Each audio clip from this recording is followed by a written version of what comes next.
You fool! Warren is dead.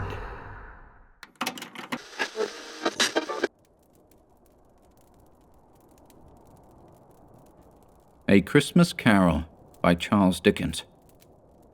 Stave 1. Marley's Ghost. Marley was dead to begin with. There is no doubt whatever about that. The register of his burial was signed by the clergyman, the clerk, the undertaker, and the chief mourner. Scrooge signed it, and Scrooge's name was good upon change for anything he chose to put his hand to. Old Marley was as dead as a doornail. Mind, I don't mean to say that I know, of my own knowledge, what there is particularly dead about a doornail. I might have been inclined, myself, to regard a coffin nail as the deadest piece of ironmongery in the trade, but the wisdom of our ancestors is in the simile, and my unhallowed hand shall not disturb it, or the country's done for. You will therefore permit me to repeat, emphatically, that Marley was as dead as a doornail. Scrooge knew he was dead? Of course he did. How could it be otherwise? Scrooge and he were partners for I don't know how many years. Scrooge was his sole executor, his sole administrator, his sole assign, his sole residuary legatee, his sole friend, and sole mourner.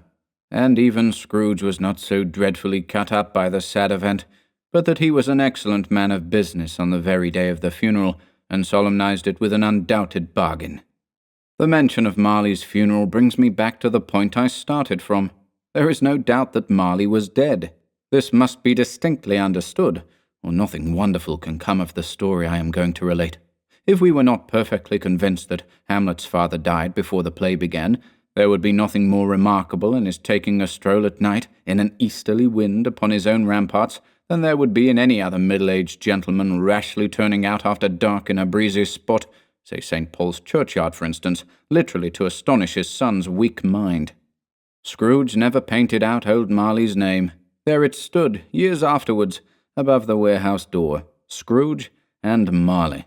The firm was known as Scrooge and Marley. Sometimes people new to the business called Scrooge, and sometimes Marley, but he answered to both names. It was all the same to him.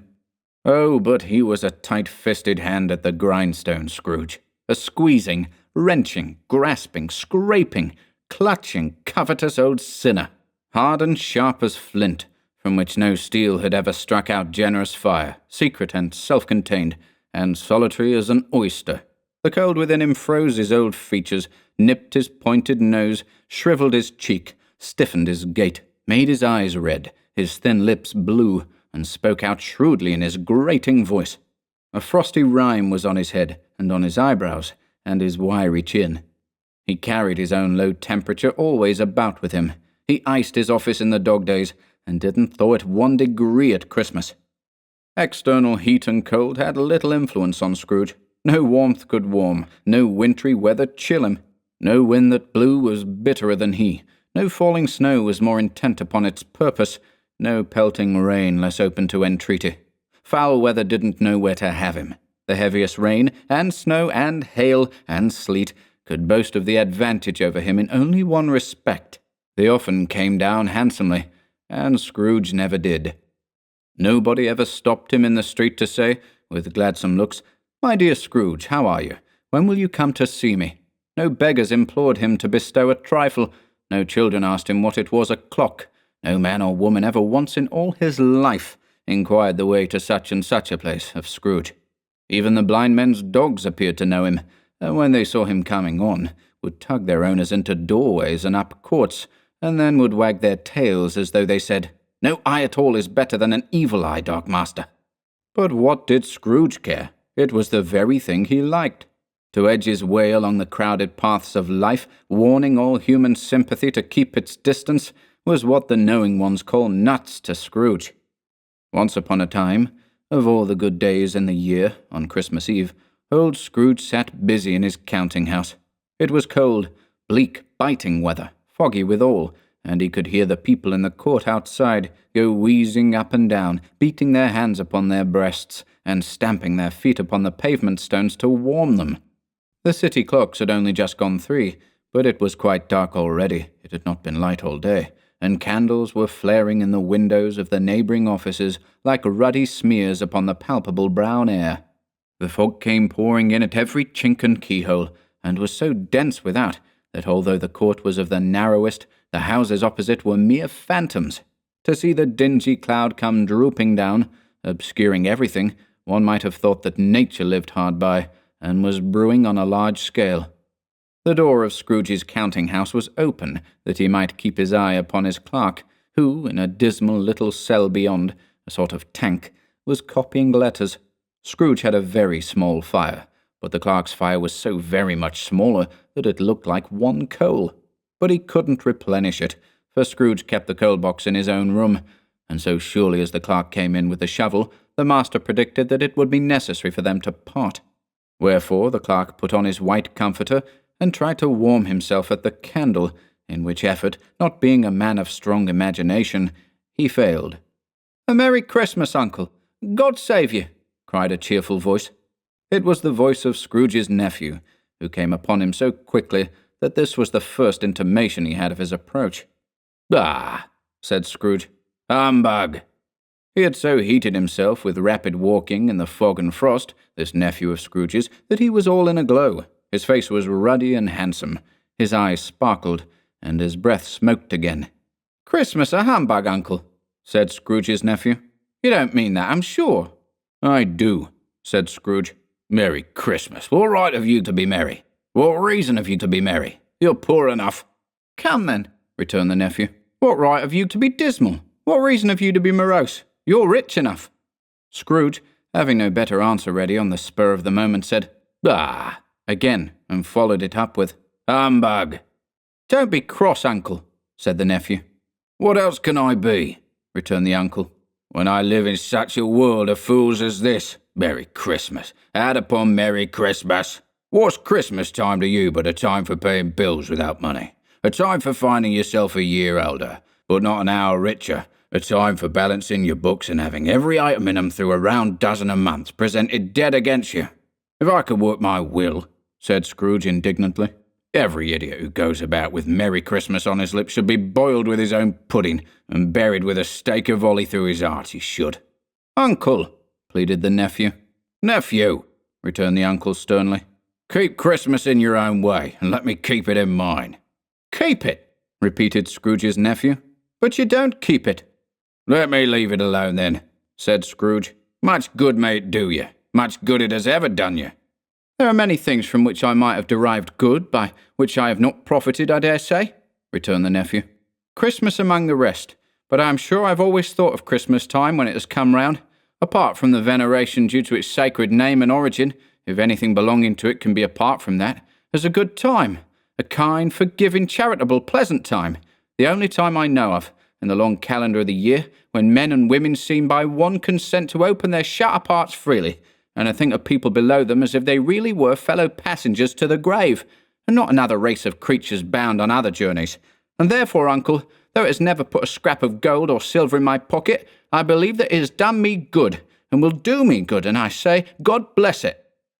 The clerk in the tank involuntarily applauded. Becoming immediately sensible of the impropriety, he poked the fire, and extinguished the last frail spark forever. "Let me hear another sound from you," said Scrooge, "and you'll keep your Christmas by losing your situation. You're quite a powerful speaker, sir," he added, turning to his nephew. "I wonder you don't go into Parliament." "Don't be angry, Uncle. Come, dine with us tomorrow." Scrooge said that he would see him. Yes, indeed he did. He went the whole length of the expression, and said that he would see him in that extremity first. "But why?" cried Scrooge's nephew. "Why?" "Why did you get married?" said Scrooge. "Because I fell in love." "Because you fell in love?" growled Scrooge, as if that were the only one thing in the world more ridiculous than a Merry Christmas. "Good afternoon." "Nay, Uncle, but you never came to see me before that happened. Why give it as a reason for not coming now?" "Good afternoon," said Scrooge. "I want nothing from you. I ask nothing of you. Why cannot we be friends?" "Good afternoon," said Scrooge. "I am sorry, with all my heart, to find you so resolute. We have never had any quarrel, to which I have been a party, but I have made the trial in homage to Christmas, and I'll keep my Christmas humour to the last. So, a Merry Christmas, Uncle." "Good afternoon," said Scrooge. "And an Happy New Year." "Good afternoon," said Scrooge. His nephew left the room without an angry word, notwithstanding. He stopped at the outer door to bestow the greetings of the season on the clerk, who, cold as he was warmer than Scrooge, for he returned them cordially. "There's another fellow," muttered Scrooge, who overheard him. "My clerk with 15 shillings a week, and a wife and family, talking about a Merry Christmas. I'll retire to Bedlam." This lunatic, in letting Scrooge's nephew out, had let 2 other people in. They were portly gentlemen, pleasant to behold, and now stood with their hats off in Scrooge's office. They had books and papers in their hands, and bowed to him. "Scrooge and Marley's, I believe," said one of the gentlemen, referring to his list. "Have I the pleasure of addressing Mr. Scrooge or Mr. Marley?" "Mr. Marley has been dead these 7 years," Scrooge replied. "He died 7 years ago this very night." "We have no doubt his liberality is well represented by his surviving partner," said the gentleman, presenting his credentials. It certainly was, for they had been 2 kindred spirits. At the ominous word liberality, Scrooge frowned and shook his head and handed the credentials back. "At this festive season of the year, Mr. Scrooge," said the gentleman, taking up a pen, "it is more than usually desirable that we should make some slight provision for the poor and destitute, who suffer greatly at the present time. Many thousands are in want of common necessaries. Hundreds of thousands are in want of common comfort, sir." "Are there no prisons?" asked Scrooge. "Plenty of prisons," said the gentleman, laying down the pen again. "And the union workhouses?" demanded Scrooge. "Are they still in operation?" "They are. Still," returned the gentleman. "I wish I could say they were not." "The treadmill and the poor law in full vigour, then?" said Scrooge. "Both very busy, sir." "Oh, I was afraid from what you said at first that something had occurred to stop them in their useful course," said Scrooge. "I'm very glad to hear it." "Under the impression that they scarcely furnish Christian cheer of mind or body to the multitude," returned the gentleman. "A few of us are endeavouring to raise a fund to buy the poor some meat and drink, and means of warmth. We choose this time because it is a time, of all others, when want is keenly felt, and abundance rejoices. What shall I put you down for?" "Nothing," Scrooge replied. "You wish to be anonymous?" "I wish to be left alone," said Scrooge. "Since you ask me what I wish, gentlemen, that is my answer. I don't make merry myself at Christmas, and I can't afford to make idle people merry. I help to support the establishments I've mentioned. They cost enough, and those who are badly off must go there." "Many can't go there, and many would rather die." "If they would rather die," said Scrooge, "they had better do it and decrease the surplus population. Besides, excuse me, I don't know that." "But you might know it," observed the gentleman. "It's not my business," Scrooge returned. "It's enough for a man to understand his own business and not to interfere with other people's. Mine occupies me constantly. Good afternoon, gentlemen." Seeing clearly that it would be useless to pursue their point, the gentleman withdrew. Scrooge resumed his labours with an improved opinion of himself, and in a more facetious temper than was usual with him. Meanwhile the fog and darkness thickened, so that people ran about with flaring links, proffering their services to go before horses in carriages and conduct them on their way. The ancient tower of a church, whose gruff old bell was always peeping slyly down at Scrooge out of a Gothic window in the wall, became invisible, and struck the hours and quarters in the clouds, with tremulous vibrations afterwards, as if its teeth were chattering in its frozen head up there. The cold became intense. In the main street, at the corner of the court, some labourers were repairing the gas pipes, and had lighted a great fire in a brazier, round which a party of ragged men and boys were gathered, warming their hands and winking their eyes before the blaze in rapture. The water-plug being left in solitude, its overflowing sullenly congealed, and turned to misanthropic ice. The brightness of the shops where holly sprigs and berries crackled in the lamp heat of the windows made pale faces ruddy as they passed. Poulterers' and grocers' trades became a splendid joke, a glorious pageant, with which it was next to impossible to believe that such dull principles as bargain and sale had anything to do.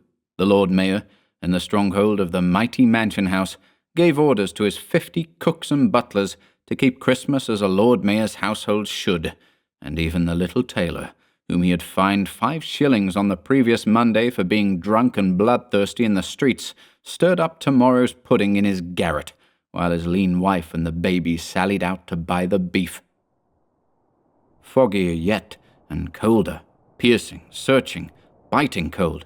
If the good St. Dunstan had but nipped the evil spirit's nose with a touch of such weather as that, instead of using his familiar weapons, then indeed he would have roared to lusty purpose.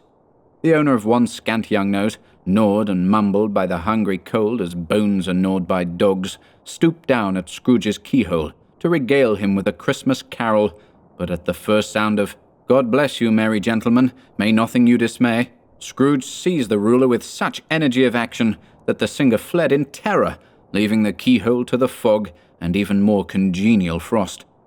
At length, the hour of shutting up the counting-house arrived. With an ill will, Scrooge dismounted from his stool and tacitly admitted the fact to the expectant clerk in the tank, who instantly snuffed his candle out and put on his hat. "You'll want all day tomorrow, I suppose?" said Scrooge. "If quite convenient, sir." "It's not convenient," said Scrooge, "and it's not fair. If I was to stop half a crown for it, you'd think yourself ill-used, I'll be bound." The clerk smiled faintly. "And yet," said Scrooge, "you don't think me ill-used when I pay a day's wages for no work." The clerk observed that it was only once a year. "A poor excuse for picking a man's pocket every 25th of December," said Scrooge, buttoning his great coat to the chin. "But I suppose you must have the whole day. Be here all the earlier next morning." The clerk promised that he would, and Scrooge walked out with a growl.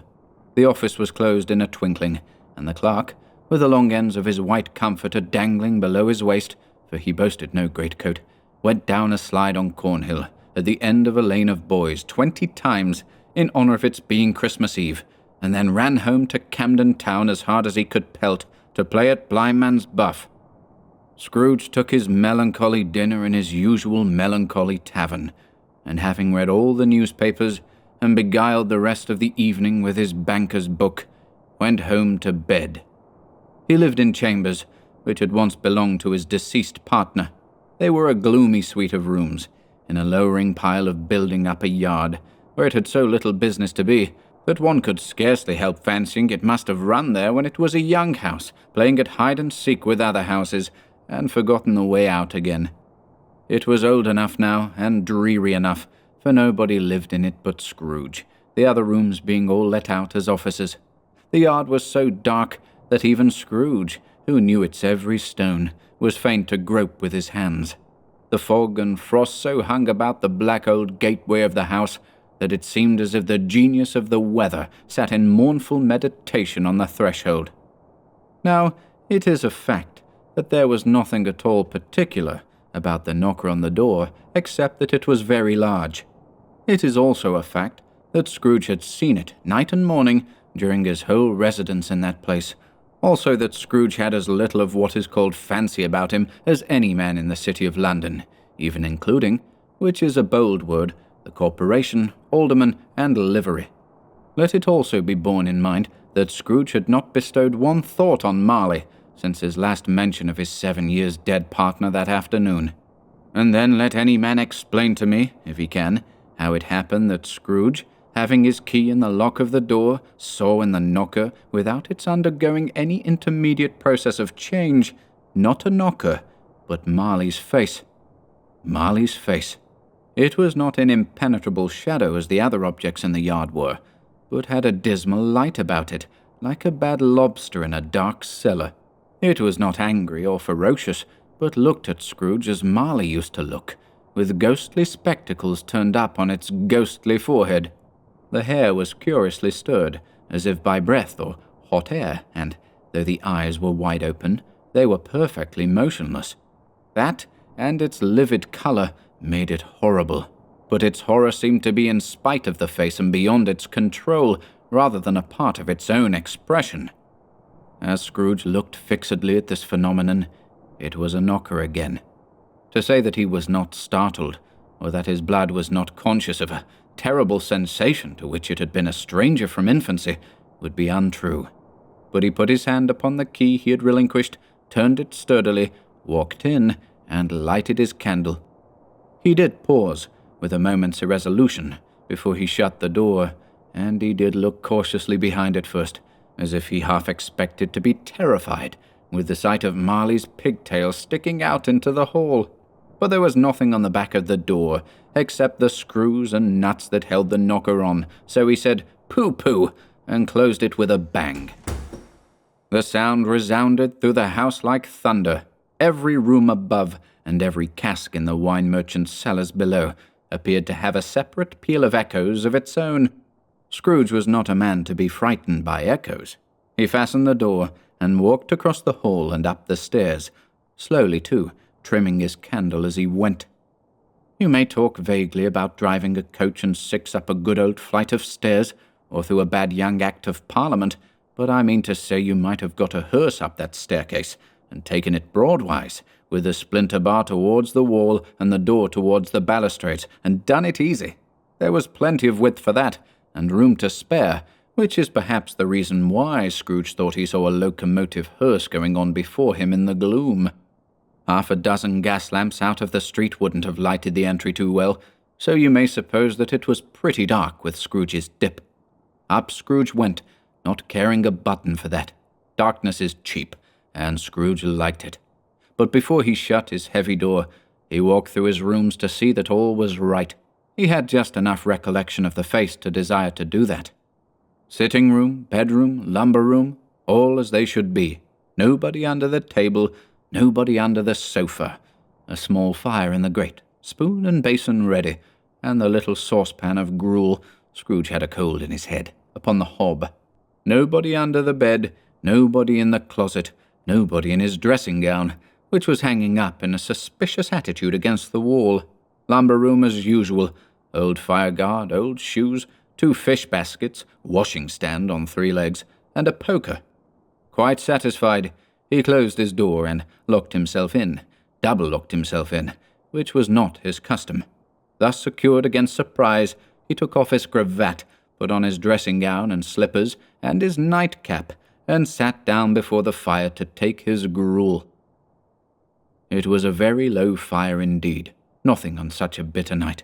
He was obliged to sit close to it, and brood over it, before he could extract the least sensation of warmth from such a handful of fuel.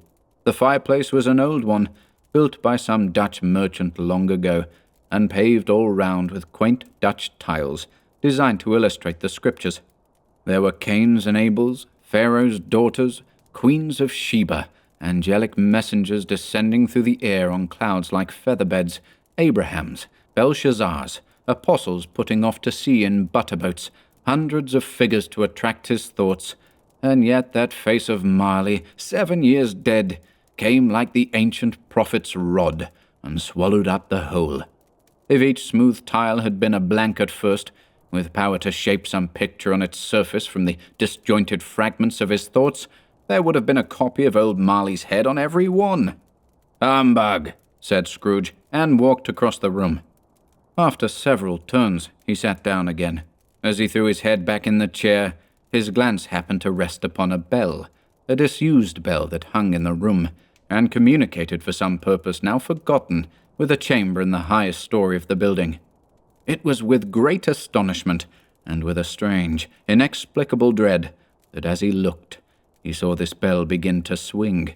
It swung so softly in the outset that it scarcely made a sound, but soon it rang out loudly, and so did every bell in the house.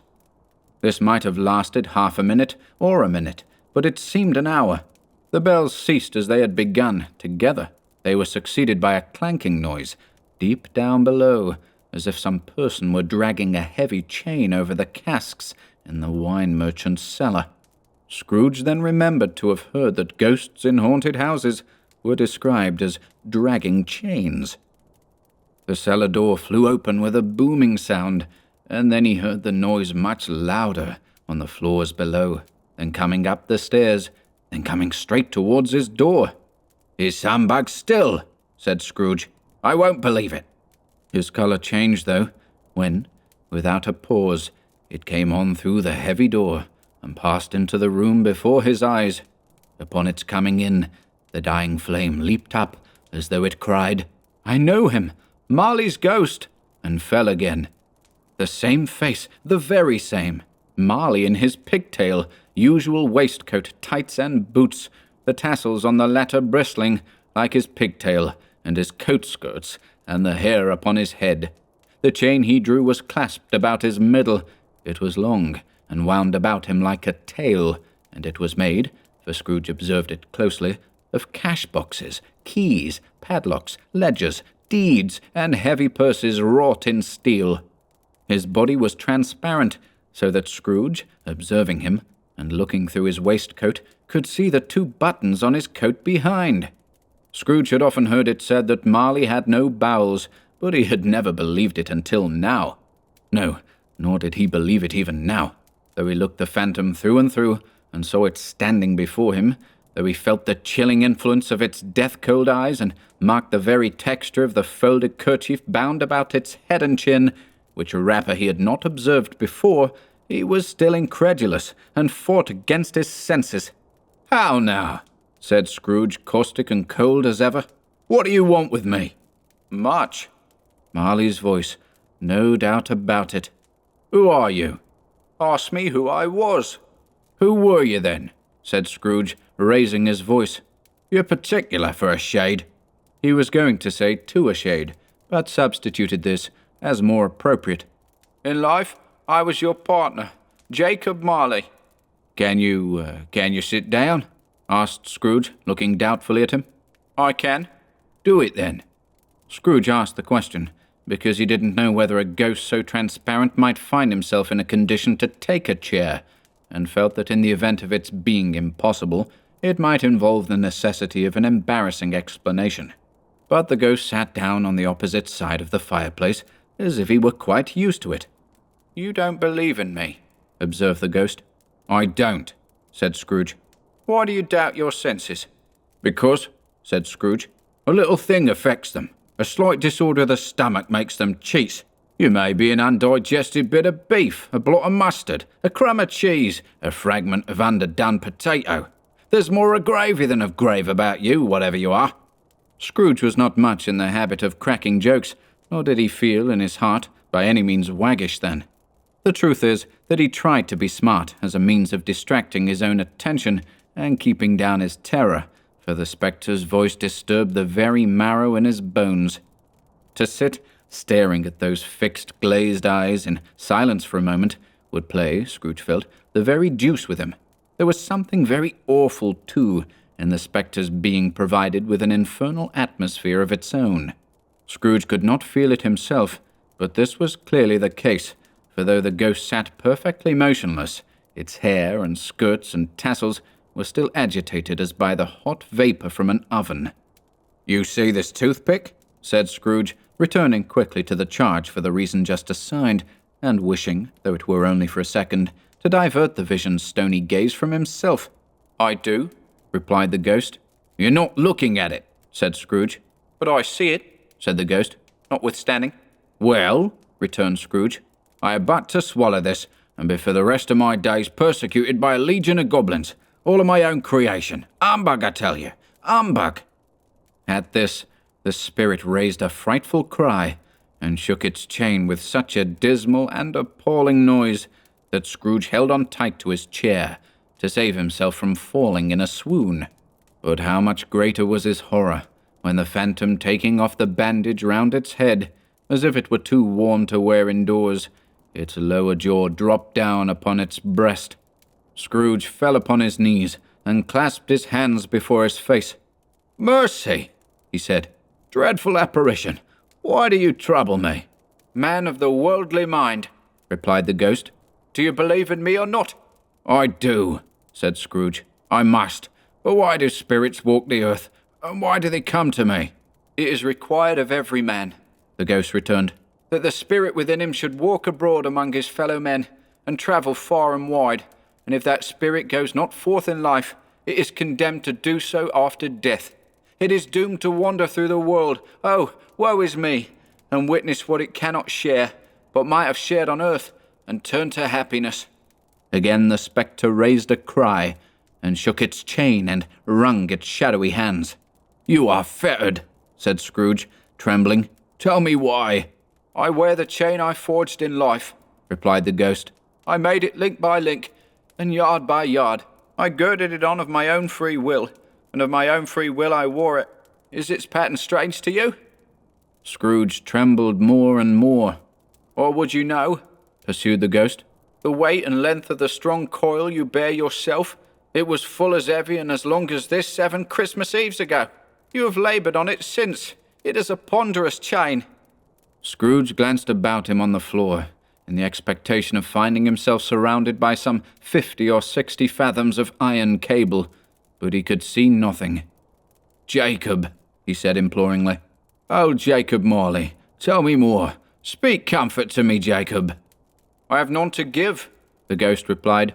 "It comes from other regions, Ebenezer Scrooge, and is conveyed by other ministers to other kinds of men. Nor can I tell you what I would. A very little more is all permitted to me. I cannot rest, I cannot stay, I cannot linger anywhere. My spirit never walked beyond our counting-house. Mark me, in life my spirit never roved beyond the narrow limits of our money-changing hole, and weary journeys lie before me." It was a habit with Scrooge, whenever he became thoughtful, to put his hands in his breeches pockets. Pondering on what the ghost had said, he did so now, but without lifting up his eyes or getting off his knees. "You must have been very slow about it, Jacob," Scrooge observed, in a businesslike manner, though with humility and deference. "Slow," the ghost repeated. 7 years dead, mused Scrooge, "and travelling all the time." "The whole time," said the ghost. "No rest, no peace, incessant torture of remorse." "You travel fast?" said Scrooge. "On the wings of the wind," replied the ghost. "You might have got over a great quantity of ground in 7 years," said Scrooge. The ghost, on hearing this, set up another cry, and clanked its chain so hideously in the dead silence of the night that the ward would have been justified in indicting it for a nuisance. "Oh, captive, bound, and double-ironed," cried the phantom, "not to know that ages of incessant labour by immortal creatures, for this earth must pass into eternity before the good of which it is susceptible is all developed. Not to know that any Christian spirit working kindly in its little sphere, whatever it may be, will find its mortal life too short for its vast means of usefulness. Not to know that no space of regret can make amends for one life's opportunity misused. Yes, such was I. Oh, such was I." "But you're always a good man of business, Jacob," faltered Scrooge, who now began to apply this to himself. "Business!" cried the ghost, wringing its hands again. "Mankind was my business. The common welfare was my business. Charity, mercy, forbearance, and benevolence were all my business. The dealings of my trade were but a drop of water in the comprehensive ocean of my business." It held up its chain at arm's length, as if that were the cause of all its unavailing grief, and flung it heavily upon the ground again. "At this time of the rolling year," the spectre said, "I suffer most. Why did I walk through crowds of fellow beings with my eyes turned down, and never raise them to that blessed star which led the wise men to a poor abode? Were there no poor homes to which its light would have conducted me?" Scrooge was very much dismayed to hear the spectre going on at this rate, and began to quake exceedingly. "Hear me!" cried the ghost. "My time is nearly gone." "I will," said Scrooge. "But don't be hard upon me. Don't be flowery, Jacob. Pray." "How it is that I appear before you in a shape that you can see, I may not tell. I have sat invisible beside you many and many a day." It was not an agreeable idea. Scrooge shivered, and wiped the perspiration from his brow. "That is no light part of my penance," pursued the ghost. "I am here tonight to warn you that you have yet a chance and hope of escaping my fate, a chance and hope of my procuring Ebenezer." "You were always a good friend to me," said Scrooge. "Thank ye." "You will be haunted," resumed the ghost, "by 3 spirits." Scrooge's countenance fell almost as low as the ghost's had done. "Is that the chance and hope you mentioned, Jacob?" he demanded, in a faltering voice. "It is." I think I'd rather not," said Scrooge. "Without their visits," said the ghost, "you cannot hope to shun the path I tread. Expect the first tomorrow, when the bell tolls 1. "Couldn't I take 'em all at once and have it over, Jacob?" hinted Scrooge. "Expect the second on the next night at the same hour, the third upon the next night when the last stroke of 12 has ceased to vibrate. Look to see me no more, and look that, for your own sake, you remember what has passed between us." When it had said these words, the spectre took its wrapper from the table and bound it round its head as before. Scrooge knew this by the smart sound its teeth made when the jaws were brought together by the bandage. He ventured to raise his eyes again, and found his supernatural visitor confronting him in an erect attitude, with its chain wound over and about its arm. The apparition walked backward from him, and at every step it took, the window raised itself a little, so that when the spectre reached it, it was wide open. It beckoned Scrooge to approach, which he did. When they were within 2 paces of each other, Marley's ghost held up its hand, warning him to come no nearer. Scrooge stopped, not so much in obedience as in surprise and fear, for on the raising of the hand he became sensible of confused noises in the air, incoherent sounds of lamentation and regret, wailings inexpressibly sorrowful and self-accusatory. The spectre, after listening for a moment, joined in the mournful dirge, and floated out upon the bleak, dark night. Scrooge followed to the window, desperate in his curiosity. He looked out. The air was filled with phantoms, wandering hither and thither in restless haste, and moaning as they went. Every one of them wore chains like Marley's ghost. Some few, they might be guilty governments, were linked together. None were free. Many had been personally known to Scrooge in their lives. He had been quite familiar with one old ghost, in a white waistcoat, with a monstrous iron safe attached to its ankle, who cried piteously at being unable to assist a wretched woman with an infant, whom it saw below, upon a doorstep. The misery with them all was clearly that they sought to interfere for good in human matters, and had lost the power forever. Whether these creatures faded into mist, or mist enshrouded them, he could not tell, but they and their spirit voices faded together, and the night became as it had been when he walked home. Scrooge closed the window and examined the door by which the ghost had entered. It was double-locked, as he had locked it with his own hands, and the bolts were undisturbed. He tried to say humbug, but stopped at the first syllable, and being, from the emotion he had undergone, or the fatigues of the day, or his glimpse of the invisible world, or the dull conversation of the ghost, or the lateness of the hour, much in need of repose, went straight to bed without undressing, and fell asleep upon the instant.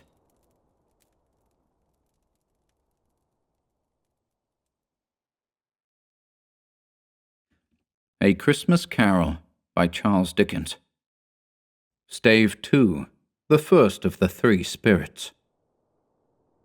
When Scrooge awoke, it was so dark that looking out of bed, he could scarcely distinguish the transparent window from the opaque walls of his chamber.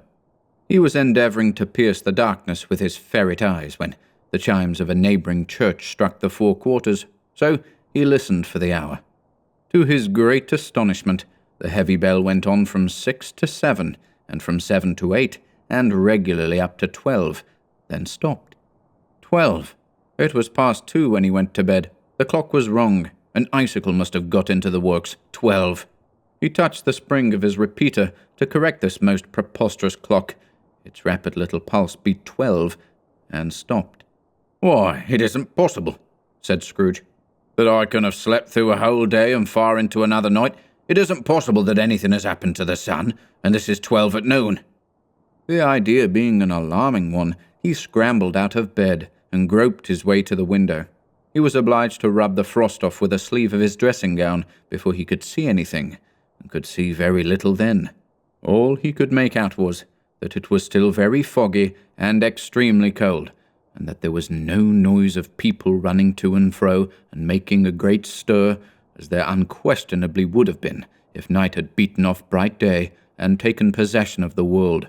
This was a great relief, because 3 days after sight of this first of exchange pay to Mr. Ebenezer Scrooge or his order, and so forth, would have become a mere United States security if there were no days to count by. Scrooge went to bed again, and thought, and thought, and thought it over and over and over, and could make nothing of it. The more he thought, the more perplexed he was, and the more he endeavoured not to think, the more he thought. Marley's ghost bothered him exceedingly. Every time he resolved within himself, after mature inquiry, that it was all a dream, his mind flew back again, like a strong spring released, to its first position, and presented the same problem to be worked all through. Was it a dream or not? Scrooge lay in this state until the chime had gone 3/4 more, when he remembered, on a sudden, that the ghost had warned him of a visitation when the bell tolled 1. He resolved to lie awake until the hour was past, and, considering that he could no more go to sleep than go to heaven, this was perhaps the wisest resolution in his power. The quarter was so long that he was more than once convinced he must have sunk into a doze unconsciously, and missed the clock. At length it broke upon his listening ear. "A quarter past," said Scrooge, counting. "Half past," said Scrooge. "A quarter to it," said Scrooge. "The hour itself," said Scrooge triumphantly, "and nothing else." He spoke before the hour bell sounded, which it now did with a deep, dull, hollow, melancholy 1. Light flashed up in the room upon the instant, and the curtains of his bed were drawn. The curtains of his bed were drawn aside, I tell you, by a hand. Not the curtains at his feet, nor the curtains at his back, but those to which his face was addressed. The curtains of his bed were drawn aside, and Scrooge, starting up into a half-recumbent attitude, found himself face to face with the unearthly visitor who drew them. As close to it as I am now to you, and I am standing in the spirit at your elbow. It was a strange figure, like a child, yet not so like a child as like an old man, viewed through some supernatural medium, which gave him the appearance of having receded from the view and being diminished to a child's proportions. Its hair, which hung about its neck and down its back, was white as if with age, and yet the face had not a wrinkle in it, and the tenderest bloom was on the skin. The arms were very long and muscular, the hands the same, as if its hold were of uncommon strength. Its legs and feet, most delicately formed, were, like those upper members, bare. It wore a tunic of the purest white, and round its waist was bound a lustrous belt, the sheen of which was beautiful. It held a branch of fresh green holly in its hand, and, in singular contradiction of that wintry emblem, had its dress trimmed with summer flowers. But the strangest thing about it was, that from the crown of its head there sprung a bright clear jet of light, by which all this was visible, and which was doubtless the occasion of its using, in its duller moments, a great extinguisher for a cap, which it now held under its arm. Even this, though, when Scrooge looked at it with increasing steadiness, was not its strangest quality, for as its belt sparkled and glittered now in one part and now in another, and what was light one instant at another time was dark, so the figure itself fluctuated in its distinctness, being now a thing with one arm, now with one leg, now with 20 legs, now a pair of legs without a head, now a head without a body, of which dissolving parts no outline would be visible in the dense gloom wherein they melted away, and in the very wonder of this, it would be itself again, distinct and clear as ever. "Are you the spirit, sir, whose coming was foretold to me?" asked Scrooge. "I am." The voice was soft and gentle, singularly low, as if instead of being so close beside him, it were at a distance. "Who and what are you?" Scrooge demanded. "I am the ghost of Christmas past." "Long past?" inquired Scrooge, observant of its dwarfish stature. "No, your past." Perhaps Scrooge could not have told anybody why, if anybody could have asked him, but he had a special desire to see the spirit in his cap, and begged him to be covered. "What?" exclaimed the ghost. "Would you so soon put out with worldly hands the light I give? Is it not enough that you are one of those whose passions made this cap, and forced me through whole trains of years to wear it low upon my brow?" Scrooge reverently disclaimed all intention to offend, or any knowledge of having wilfully bonneted the spirit at any period of his life. He then made bold to inquire what business brought him there. "Your welfare," said the ghost. Scrooge expressed himself much obliged, but could not help thinking that a night of unbroken rest would have been more conducive to that end. The spirit must have heard him thinking, for it said immediately, "Your reclamation, then. Take heed." It put out its strong hand as it spoke, and clasped him gently by the arm. "Rise, and walk with me." It would have been in vain for Scrooge to plead that the weather and the hour were not adapted to pedestrian purposes, that bed was warm, and the thermometer a long way below freezing, that he was clad but lightly in his slippers, dressing-gown, and nightcap, and that he had a cold upon him at that time. The grasp, though gentle as a woman's hand, was not to be resisted. He rose, but finding that the spirit made towards the window, clasped his robe in supplication. "I am mortal," Scrooge remonstrated, "and liable to fall." "Bear but a touch of my hand there," said the spirit, laying it upon his heart, "and you shall be upheld in more than this." As the words were spoken, they passed through the wall and stood upon an open country road, with fields on either hand. The city had entirely vanished. Not a vestige of it was to be seen. The darkness and the mist had vanished with it, for it was a clear, cold winter day, with snow upon the ground. "Good heaven," said Scrooge, clasping his hands together as he looked about him. "I was bred in this place. I was a boy here." The spirit gazed upon him mildly. Its gentle touch, though it had been light and instantaneous, appeared still present to the old man's sense of feeling. He was conscious of 1,000 odours floating in the air, each one connected with 1,000 thoughts and hopes and joys and cares long, long forgotten. "Your lip is trembling," said the ghost. "And what is that upon your cheek?" Scrooge muttered, with an unusual catching in his voice, that it was a pimple, and begged the ghost to lead him where he would. "You recollect the way?" inquired the spirit. "Remember it?" cried Scrooge with fervour. "I could walk it blindfold." "Strange to have forgotten it for so many years," observed the ghost. "Let us go on." They walked along the road, Scrooge recognizing every gate and post and tree, until a little market town appeared in the distance, with its bridge, its church, and winding river. Some shaggy ponies now were seen trotting towards them, with boys upon their backs, who called to other boys in country gigs and carts driven by farmers. All these boys were in great spirits, and shouted to each other, until the broad fields were so full of merry music that the crisp air laughed to hear it. "These are but shadows of the things that have been," said the ghost. "They have no consciousness of us." The jocund travellers came on, and as they came, Scrooge knew and named them every one. Why was he rejoiced beyond all bounds to see them? Why did his cold eye glisten, and his heart leap up as they went past? Why was he filled with gladness when he heard them give each other Merry Christmas, as they parted at crossroads and byways for their several homes? What was Merry Christmas to Scrooge? Out upon Merry Christmas! What good had it ever done to him? "The school is not quite deserted," said the ghost. "A solitary child, neglected by his friends, is left there still." Scrooge said he knew it, and he sobbed. They left the high road by a well-remembered lane, and soon approached a mansion of dull red brick, with a little weathercock-surmounted cupola on the roof and a bell hanging in it.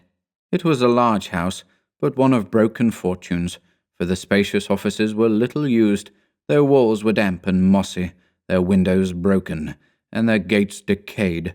Fowls clucked and strutted in the stables, and the coach-houses and sheds were overrun with grass. Nor was it more retentive of its ancient state within, for entering the dreary hall and glancing through the open doors of many rooms, they found them poorly furnished, cold, and vast. There was an earthy savour in the air, a chilly bareness in the place, which associated itself somehow with too much getting up by candlelight, and not too much to eat. They went, the ghost and Scrooge, across the hall, to a door at the back of the house.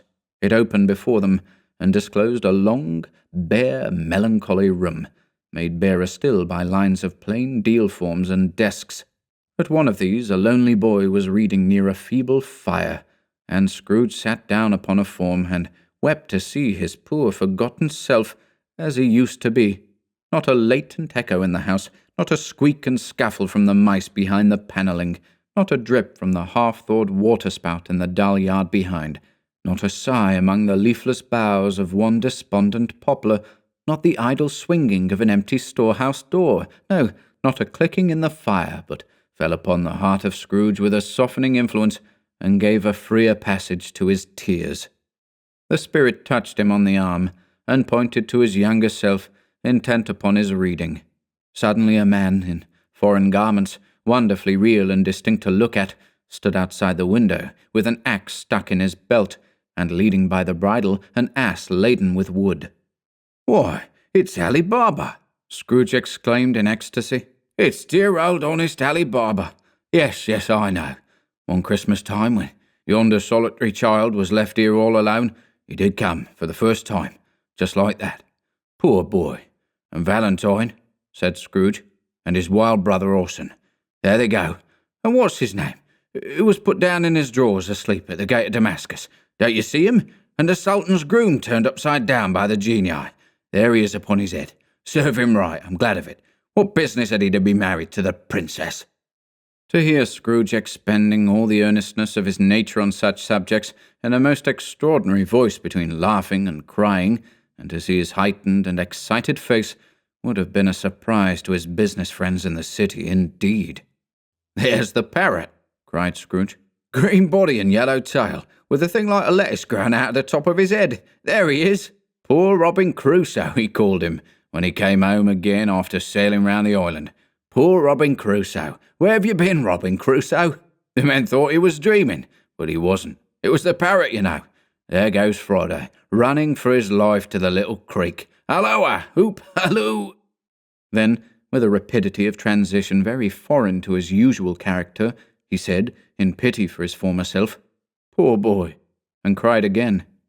"I wish," Scrooge muttered, putting his hand in his pocket and looking about him after drying his eyes with his cuff. "But it's too late now."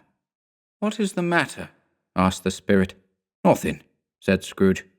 "Nothing. There was a boy singing a Christmas carol at my door last night. I should like to have given him something, that's all." The ghost smiled thoughtfully and waved its hand, saying as it did so, "Let us see another Christmas." Scrooge's former self grew larger at the words, and the room became a little darker and dirtier. The panels shrunk, the windows cracked, fragments of plaster fell out of the ceiling, and the naked laths were shown instead. But how all this was brought about, Scrooge knew no more than you do. He only knew that it was quite correct, that everything had happened so, that there he was, alone again, when all the other boys had gone home for the jolly holidays. He was not reading now, but walking up and down despairingly. Scrooge looked at the ghost, and with a mournful shaking of his head, glanced anxiously towards the door. It opened, and a little girl, much younger than the boy, came darting in, and putting her arms about his neck, and often kissing him, addressed him as her dear brother. "I have come to bring you home, dear brother," said the child, clapping her tiny hands, and bending down to laugh. "To bring you home, home, home." "Home, little Fan?" returned the boy. "Yes." said the child, brimful of glee. "Home for good and all. Home for ever and ever. Father is so much kinder than he used to be. That home's like heaven. He spoke so gently to me one dear night when I was going to bed that I was not afraid to ask him once more if you might come home. And he said yes, you should, and sent me in a coach to bring you. And you're to be a man," said the child, opening her eyes. "and are never to come back here. But first, we're to be together all the Christmas long and have the merriest time in all the world." "You are quite a woman, little Fan," exclaimed the boy. She clapped her hands and laughed, and tried to touch his head, but being too little, laughed again, and stood on tiptoe to embrace him. Then she began to drag him, in her childish eagerness, towards the door, and he, nothing loath to go, accompanied her. A terrible voice in the hall cried, "Bring down Master Scrooge's box there!" And in the hall appeared the schoolmaster himself, who glared on Master Scrooge with a ferocious condescension, and threw him into a dreadful state of mind by shaking hands with him. He then conveyed him and his sister into the veriest old well of a shivering best parlour that ever was seen, where the maps upon the wall and the celestial and terrestrial globes in the windows were waxy with cold. Here he produced a decanter of curiously light wine, and a block of curiously heavy cake, and administered instalments of those dainties to the young people, at the same time sending out a meagre servant to offer a glass of something to the postboy, who answered that he thanked the gentleman, but if it was the same tap as he had tasted before, he had rather not. Master Scrooge's trunk being by this time tied on to the top of the chaise, the children bade the schoolmaster good-bye right willingly, and getting into it, drove gaily down the garden sweep, the quick wheels dashing the hoar frost and snow from off the dark leaves of the evergreens like spray. Always a delicate creature whom a breath might have withered, said the ghost. But she had a large heart. So she had, cried Scrooge. You're right. I will not gainsay it, spirit. God forbid. She died a woman, said the ghost, and had, as I think, children. One child, Scrooge returned. True, said the ghost. Your nephew? Scrooge seemed uneasy in his mind, and answered briefly, Yes. Although they had but that moment left the school behind them, they were now in the busy thoroughfares of a city, where shadowy passengers passed and repassed, where shadowy carts and coaches battled for the way, and all the strife and tumult of a real city were. It was made plain enough, by the dressing of the shops, that here too it was Christmas time again, but it was evening, and the streets were lighted up. The ghost stopped at a certain warehouse door, and asked Scrooge if he knew it. Know it? Said Scrooge. Was I apprenticed here? They went in. At sight of an old gentleman in a Welsh wig, sitting behind such a high desk that if he had been 2 inches taller he must have knocked his head against the ceiling, Scrooge cried in great excitement, Why, it's old Fezziwig! Bless his heart, it's Fezziwig alive again! Old Fezziwig laid down his pen and looked up at the clock, which pointed to the hour of 7. He rubbed his hands, adjusted his capacious waistcoat, laughed all over himself, from his shoes to his organ of benevolence, and called out in a comfortable, oily, rich, fat, jovial voice, Yo-ho there, Ebenezer, Dick! Scrooge's former self, now grown a young man, came briskly in, accompanied by his fellow prentice. Dick Wilkins, to be sure, said Scrooge to the ghost. Bless me, yes, there he is. He was very much attached to me, was Dick. Poor Dick, dear, dear. Yo-ho, my boys, said Fezziwig. No more work tonight. Christmas Eve, Dick. Christmas, Ebenezer. Let's have the shutters up, cried old Fezziwig, with a sharp clap of his hands, before a man can say Jack Robinson. You wouldn't believe how those two fellows went at it. They charged into the street with the shutters, 1, 2, 3, had 'em up in their places, 4, 5, 6, barred 'em and pinned 'em, 7, 8, 9, and came back before you could have got to 12, panting like racehorses. Hilly-ho! cried old Fezziwig, skipping down from the high desk with wonderful agility. Clear away, my lads, and let's have lots of room here. Hilly-ho, Dick! Cheer up, Ebenezer! Clear away! There was nothing they wouldn't have cleared away, or couldn't have cleared away with old Fezziwig looking on. It was done in a minute. Every movable was packed off as if it were dismissed from public life forevermore. The floor was swept and watered, the lamps were trimmed, fuel was heaped upon the fire, and the warehouse was as snug and warm and dry and bright a ballroom as you would desire to see upon a winter's night. In came a fiddler with a music book, and went up to the lofty desk, and made an orchestra of it, and tuned like 50 stomachaches. In came Mrs. Fezziwig, one vast substantial smile. In came the 3 Miss Fezziwigs, beaming and lovable. In came the 6 young followers, whose hearts they broke. In came all the young men and women employed in the business. In came the housemaid with her cousin, the baker. In came the cook, with her brother's particular friend, the milkman. In came the boy from over the way, who was suspected of not having board enough from his master, trying to hide himself behind the girl from next door but one, who was proved to have had her ears pulled by her mistress. In they all came, one after another, some shyly, some boldly, some gracefully, some awkwardly, some pushing, some pulling. In they all came anyhow and everyhow. Away they all went, 20 couple at once, hands half round and back again the other way, down the middle and up again, round and round in various stages of affectionate grouping.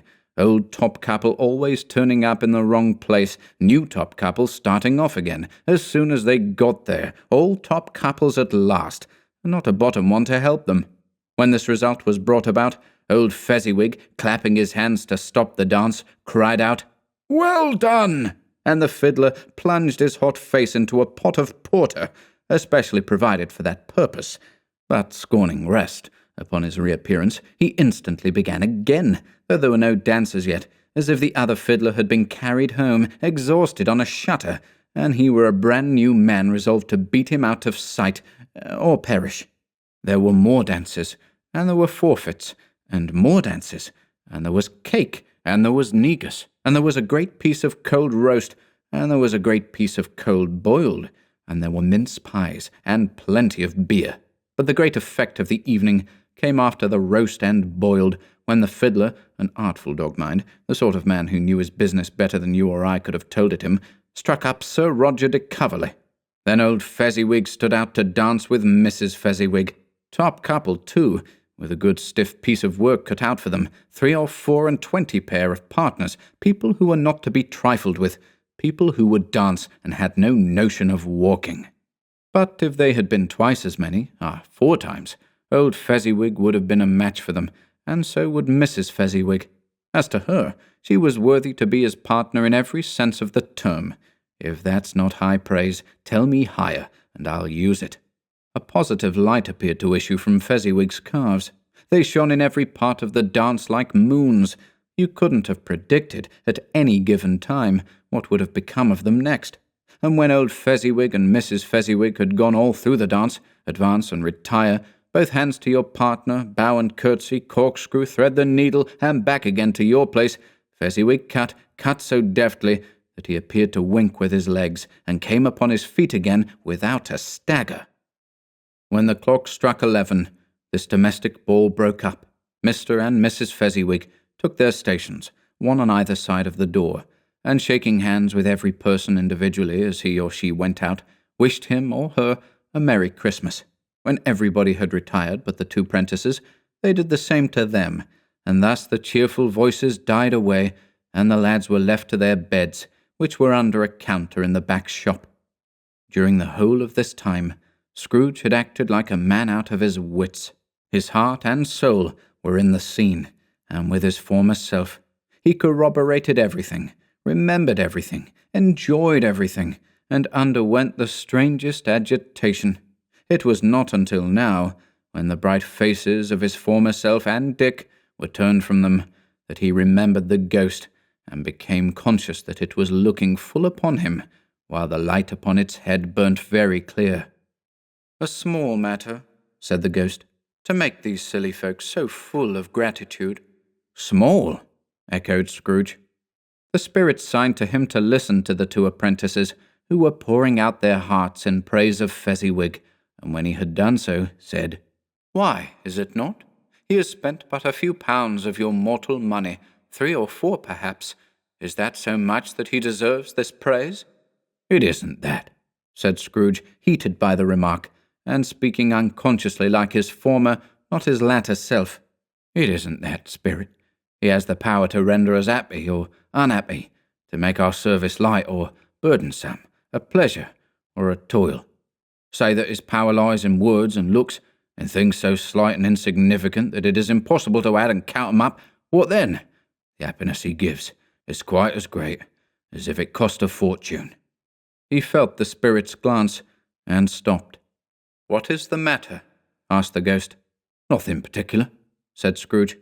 "Something, I think," the ghost insisted. "No," said Scrooge. "No, I should like to be able to say a word or 2 to my clerk just now. That's all."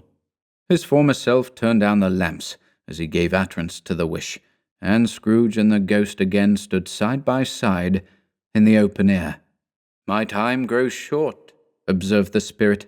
"Quick." This was not addressed to Scrooge, or to anyone whom he could see, but it produced an immediate effect, for again Scrooge saw himself. He was older now, a man in the prime of life. His face had not the harsh and rigid lines of later years, but it had begun to wear the signs of care and avarice. There was an eager, greedy, restless motion in the eye, which showed the passion that had taken root, and where the shadow of the growing tree would fall. He was not alone, but sat by the side of a fair young girl in a mourning dress, in whose eyes there were tears, which sparkled in the light that shone out of the ghost of Christmas past. "It matters little," she said softly. "to you, very little. Another idol has displaced me, and if it can cheer and comfort you in time to come, as I would have tried to do, I have no just cause to grieve." What idol has displaced you? He rejoined. A golden one. This is the even-handed dealing of the world, he said. There is nothing on which it is so hard as poverty, and there is nothing it professes to condemn with such severity as the pursuit of wealth. You fear the world too much, she answered gently. All your other hopes have merged into the hope of being beyond the chance of its sordid reproach. I have seen your nobler aspirations fall off one by one, until the master passion, gain, engrosses you. Have I not? What then? He retorted. Even if I have grown so much wiser, what then? I am not changed towards you. She shook her head. Am I? Our contract is an old one.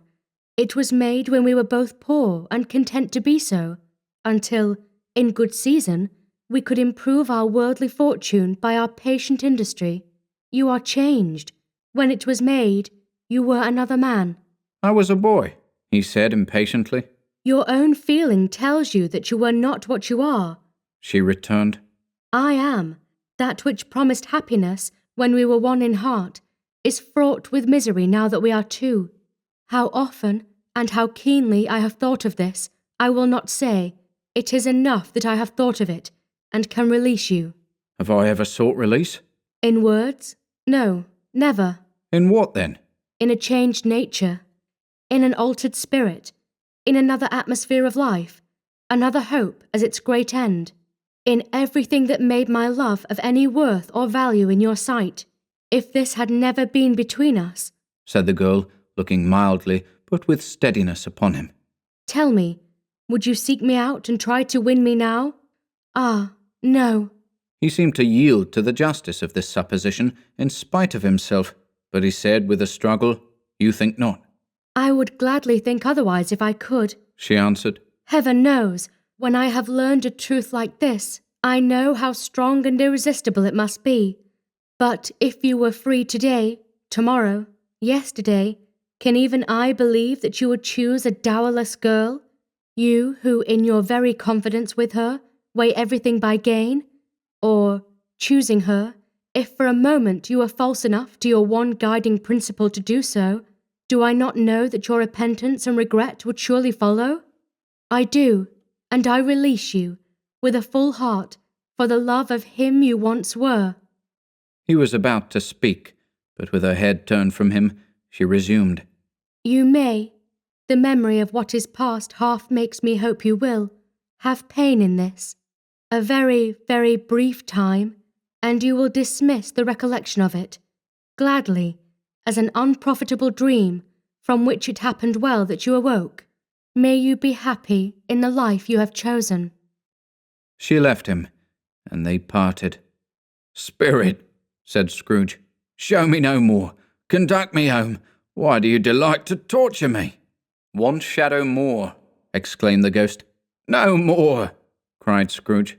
No more. I don't wish to see it. Show me no more. But the relentless ghost pinioned him in both his arms and forced him to observe what happened next. They were in another scene and place, a room, not very large or handsome, but full of comfort. Near to the winter fire sat a beautiful young girl, so like that last that Scrooge believed it was the same, until he saw her, now a comely matron, sitting opposite her daughter. The noise in this room was perfectly tumultuous, for there were more children there than Scrooge in his agitated state of mind could count, and, unlike the celebrated herd in the poem, they were not 40 children conducting themselves like one, but every child was conducting itself like 40. The consequences were uproarious beyond belief, but no one seemed to care. On the contrary, the mother and daughter laughed heartily and enjoyed it very much, and the latter, soon beginning to mingle in the sports, got pillaged by the young brigands most ruthlessly. What would I not have given to be one of them? Though I never could have been so rude, no, I wouldn't for the wealth of all the world have crushed that braided hair and torn it down, and for the precious little shoe I wouldn't have plucked it off, God bless my soul, to save my life. As to measuring her waist in sport, as they did, bold young brood, I couldn't have done it. I should have expected my arm to have grown round it for punishment, and never come straight again. And yet I should have dearly liked, I own, to have touched her lips, to have questioned her, that she might have opened them, to have looked upon the lashes of her downcast eyes, and never raised a blush, to have let loose waves of hair, an inch of which would be a keepsake beyond price. In short, I should have liked, I do confess, to have had the lightest license of a child, and yet to have been man enough to know its value. But now a knocking at the door was heard, and such a rush immediately ensued that she, with laughing face and plundered dress, was borne towards it, the centre of a flushed and boisterous group, just in time to greet the father, who came home attended by a man laden with Christmas toys and presents. Then the shouting and the struggling, and the onslaught that was made on the defenceless porter, the scaling him with chairs for ladders to dive into his pockets, despoil him of brown paper parcels, hold on tight by his cravat, hug him round his neck, pummel his back, and kick his legs in irrepressible affection. The shouts of wonder and delight with which the development of every package was received, the terrible announcement that the baby had been taken in the act of putting a doll's frying pan into his mouth, and was more than suspected of having swallowed a fictitious turkey glued on a wooden platter. The immense relief of finding this a false alarm, the joy and gratitude and ecstasy, they are all indescribable alike. It is enough that by degrees the children and their emotions got out of the parlour, and by one stair at a time up to the top of the house, where they went to bed, and so subsided. And now Scrooge looked on more attentively than ever, when the master of the house, having his daughter leaning fondly on him, sat down with her and her mother at his own fireside, and when he thought that such another creature, quite as graceful and as full of promise, might have called him father, and been a springtime in the haggard winter of his life, his sight grew very dim indeed. "Well," said the husband, turning to his wife with a smile, "I saw an old friend of yours this afternoon." Who was it? "Guess." How can I? Don't I know? She added in the same breath, laughing as he laughed. Mr. Scrooge. Mr. Scrooge it was.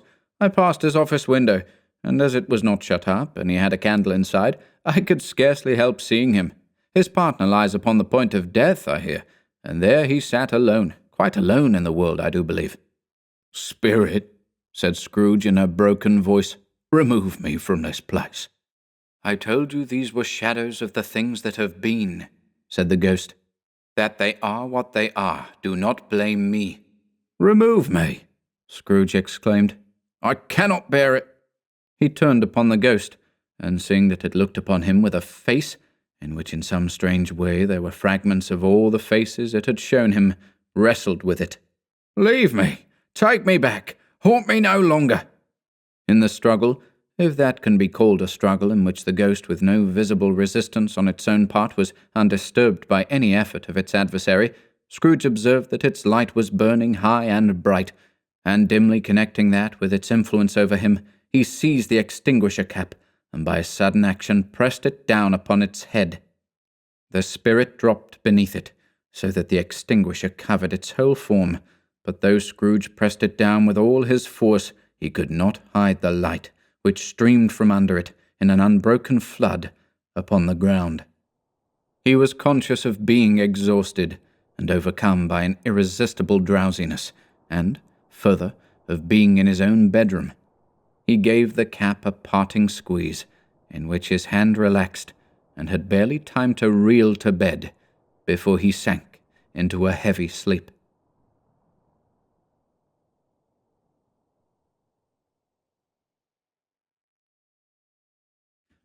A Christmas Carol by Charles Dickens. Stave 3, the second of the three spirits. Awaking in the middle of a prodigiously tough snore, and sitting up in bed to get his thoughts together, Scrooge had no occasion to be told that the bell was again upon the stroke of 1.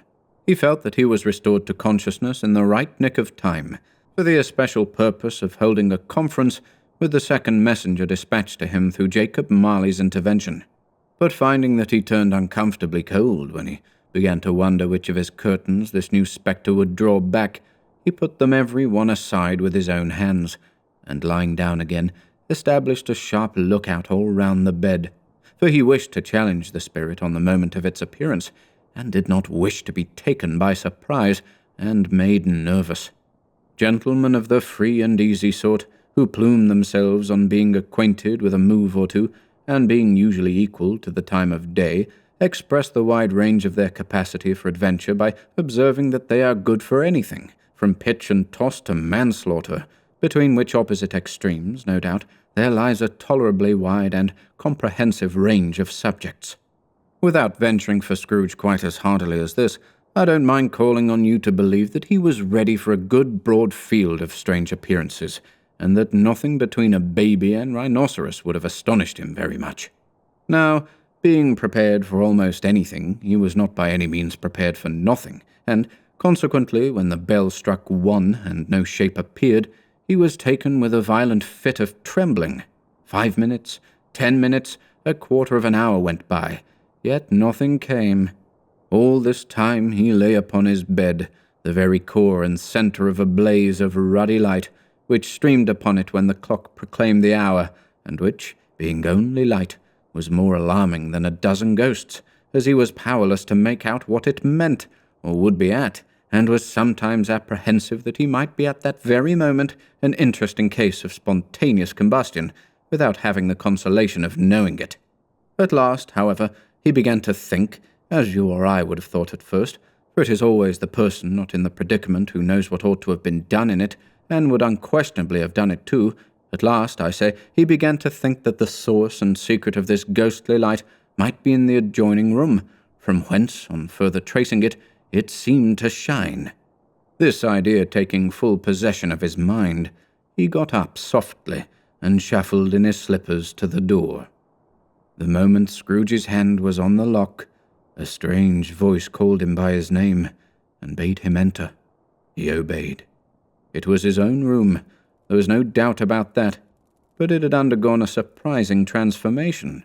The walls and ceiling were so hung with living green that it looked a perfect grove, from every part of which bright gleaming berries glistened.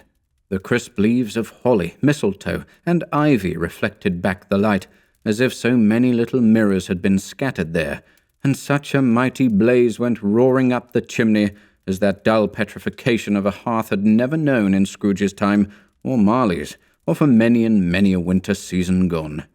Heaped up on the floor, to form a kind of throne, were turkeys, geese, game, poultry, brawn, great joints of meat, sucking pigs, long wreaths of sausages, mince pies, plum puddings, barrels of oysters, red-hot chestnuts, cherry-cheeked apples, juicy oranges, luscious pears, immense twelfth cakes, and seething bowls of punch that made the chamber dim with their delicious steam. In easy state upon this couch, there sat a jolly giant, glorious to see, who bore a glowing torch, in shape not unlike Plenty's horn, and held it up, high up, to shed its light on Scrooge, as he came peeping round the door. "Come in!" exclaimed the ghost. "Come in, and know me better, man." Scrooge entered timidly, and hung his head before this spirit.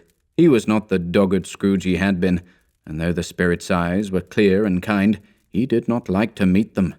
"I am the ghost of Christmas present," said the spirit. "Look upon me."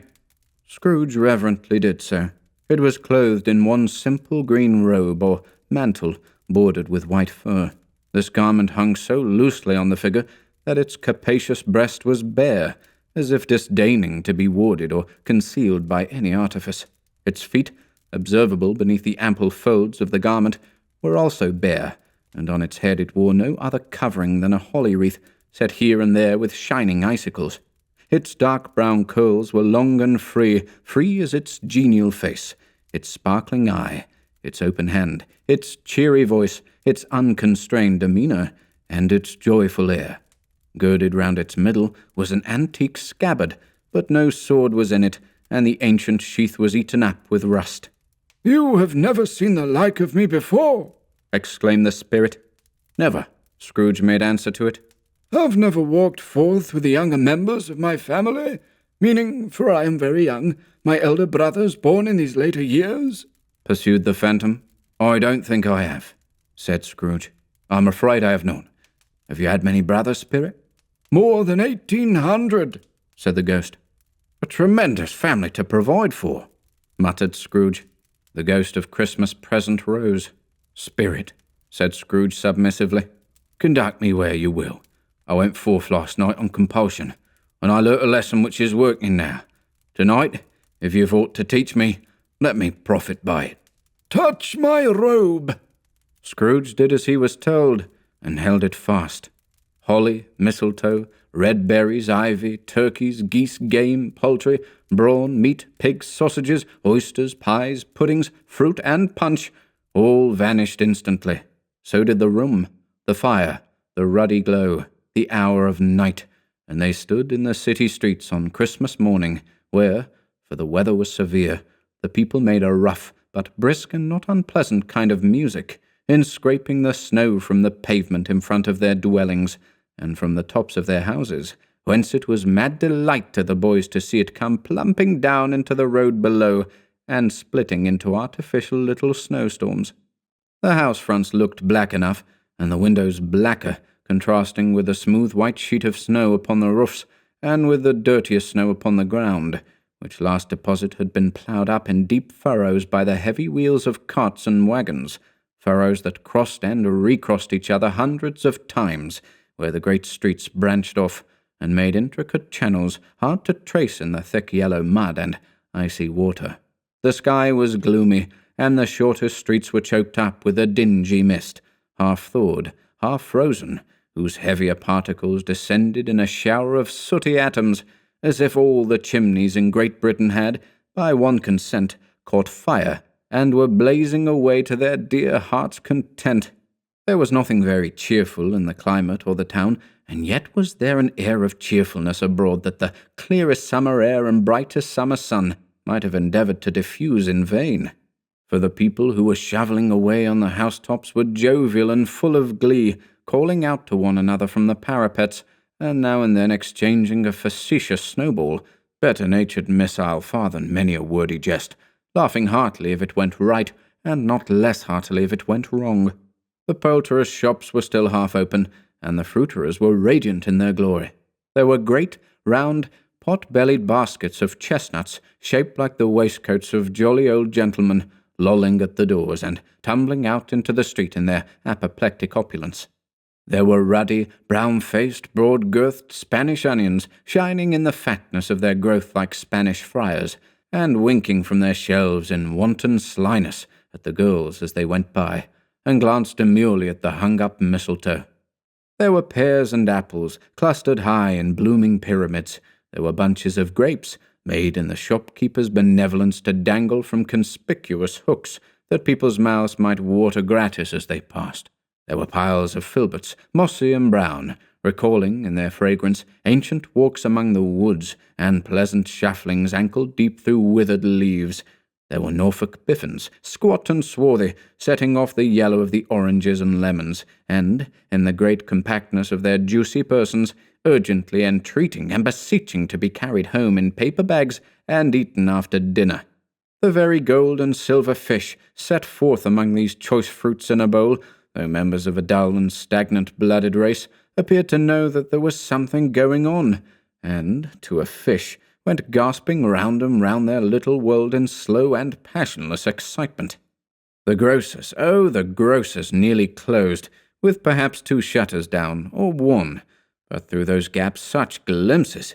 It was not alone that the scales descending on the counter made a merry sound, or that the twine and roller parted company so briskly, or that the canisters were rattled up and down like juggling tricks, or even that the blended scents of tea and coffee were so grateful to the nose, or even that the raisins were so plentiful and rare, the almonds so extremely white, the sticks of cinnamon so long and straight, the other spices so delicious, the candied fruit so caked and spotted with molten sugar as to make the coldest lookers-on feel faint and subsequently bilious. Nor was it that the figs were moist and pulpy, or that the French plums blushed in modest tartness from their highly decorated boxes, or that everything was good to eat, and in its Christmas dress.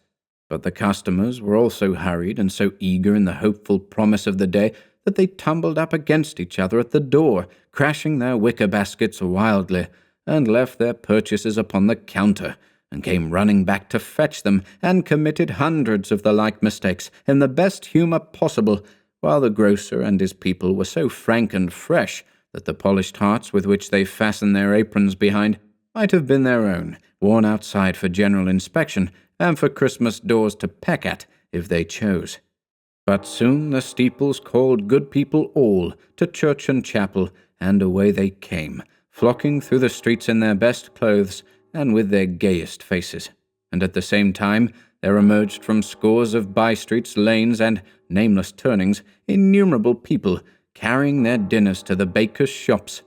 The sight of these poor revellers appeared to interest the spirit very much, for he stood with Scrooge beside him in a baker's doorway, and taking off the covers as their bearers passed, sprinkled incense on their dinners from his torch.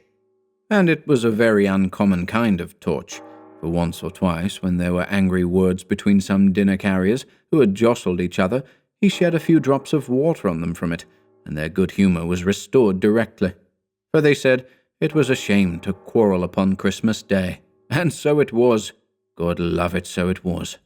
In time the bells ceased, and the bakers were shut up, and yet there was a genial shadowing forth of all these dinners and the progress of their cooking, in the thawed blotch of wet above each baker's oven, where the pavement smoked as if its stones were cooking too. "Is there a peculiar flavour in what you sprinkle from your torch?" asked Scrooge. "There is. My own." "Would it apply to any kind of dinner on this day?" asked Scrooge. "To any kindly given, to a poor one most." "Why to a poor one most?" asked Scrooge. "Because it needs it most." "Spirit," said Scrooge after a moment's thought, "I wonder you, of all the beings in the many worlds about us, should desire to cramp these people's opportunities of innocent enjoyment." "Aye," cried the spirit, "you would deprive them of their means of dining every seventh day, often the only day on which they can be said to dine at all," said Scrooge. "Wouldn't you?" "Aye," cried the spirit. "You seek to close these places on the seventh day?" said Scrooge. "And it comes to the same thing." "I seek," exclaimed the spirit. "Forgive me if I am wrong. It has been done in your name, or at least in that of your family," said Scrooge. "There are some upon this earth of yours," returned the spirit, "who lay claim to know us, and who do their deeds of passion, pride, ill will, hatred, envy, bigotry, and selfishness in our name, who are as strange to us and all our kith and kin as if they had never lived. Remember that, and charge their doings on themselves, not us." Scrooge promised that he would, and they went on, invisible, as they had been before, into the suburbs of the town. It was a remarkable quality of the ghost, which Scrooge had observed at the baker's, that notwithstanding his gigantic size, he could accommodate himself to any place with ease, and that he stood beneath a low roof quite as gracefully, and like a supernatural creature, as it was possible he could have done in any lofty hall. And perhaps it was the pleasure the good spirit had in showing off this power of his, or else it was his own kind, generous, hearty nature, and his sympathy with all poor men, that led him straight to Scrooge's clerk's, for there he went, and took Scrooge with him, holding to his robe, and on the threshold of the door the spirit smiled, and stopped to bless Bob Cratchit's dwelling with a sprinkling of his torch. Think of that! Bob had but 15 bob a week himself. He pocketed on Saturdays but 15 copies of his Christian name, and yet the ghost of Christmas present blessed his 4-roomed house. Then up rose Mrs. Cratchit, Cratchit's wife, dressed out but poorly in a twice-turned gown, but brave in ribbons, which are cheap and make a goodly show for 6pence, and she laid the cloth, assisted by Belinda Cratchit, second of her daughters, also brave in ribbons, while Master Peter Cratchit plunged a fork into the saucepan of potatoes, and getting the corners of his monstrous shirt-collar, Bob's private property conferred upon his son and heir in honour of the day, into his mouth, rejoiced to find himself so gallantly attired, and yearned to show his linen in the fashionable parks. And now 2 smaller Cratchits, boy and girl, came tearing in, screaming that outside the baker's they had smelt the goose, and known it for their own. And basking in luxurious thoughts of sage and onion, these young Cratchits danced about the table, and exalted Master Peter Cratchit to the skies, while he, not proud, although his collars nearly choked him, blew the fire, until the slow potatoes bubbling up knocked loudly at the saucepan lid to be let out and peeled. What has ever got your precious father then? Said Mrs. Cratchit. And your brother Tiny Tim? And Martha warn't as late last Christmas Day by half an hour. Here's Martha, mother, said a girl, appearing as she spoke. Here's Martha, mother, cried the two young Cratchits. Hurrah! There's such a goose, Martha. Why, bless your heart alive, my dear. How late you are, said Mrs. Cratchit, kissing her a dozen times, and taking off her shawl and bonnet for her with a vicious zeal. We'd a deal of work to finish up last night, replied the girl, and had to clear away this morning, mother. Well, never mind so long as you are come, said Mrs. Cratchit. Sit ye down before the fire, my dear, and have a warm, Lord bless ye. No, there's father coming, cried the two young Cratchits, who were everywhere at once. Hide, Martha, hide! So Martha hid herself, and in came little Bob, the father, with at least 3 feet of comforter exclusive of the fringe, hanging down before him, and his threadbare clothes darned up and brushed to look seasonable, and Tiny Tim upon his shoulder. Alas for Tiny Tim, he bore a little crutch, and had his limbs supported by an iron frame. "Why, where's our Martha?" cried Bob Cratchit, looking round. Not coming, said Mrs. Cratchit. Not coming? Said Bob with a sudden declension in his high spirits, for he had been Tim's blood horse all the way from church, and had come home rampant. Not coming upon Christmas Day? Martha didn't like to see him disappointed, if it were only in joke, so she came out prematurely from behind the closet door and ran into his arms, while the two young Cratchits hustled Tiny Tim and bore him off into the wash-house that he might hear the pudding singing in the copper. And how did little Tim behave? Asked Mrs. Cratchit, when she had rallied Bob on his credulity, and Bob had hugged his daughter to his heart's content. As good as gold, said Bob, and better. Somehow he gets thoughtful, sitting by himself so much, and thinks the strangest things you ever heard. He told me, coming home, that he hoped the people saw him in the church, because he was a cripple, and it might be pleasant to them to remember upon Christmas Day who made lame beggars walk and blind men see. Bob's voice was tremulous when he told them this, and trembled more when he said that Tiny Tim was growing strong and hearty.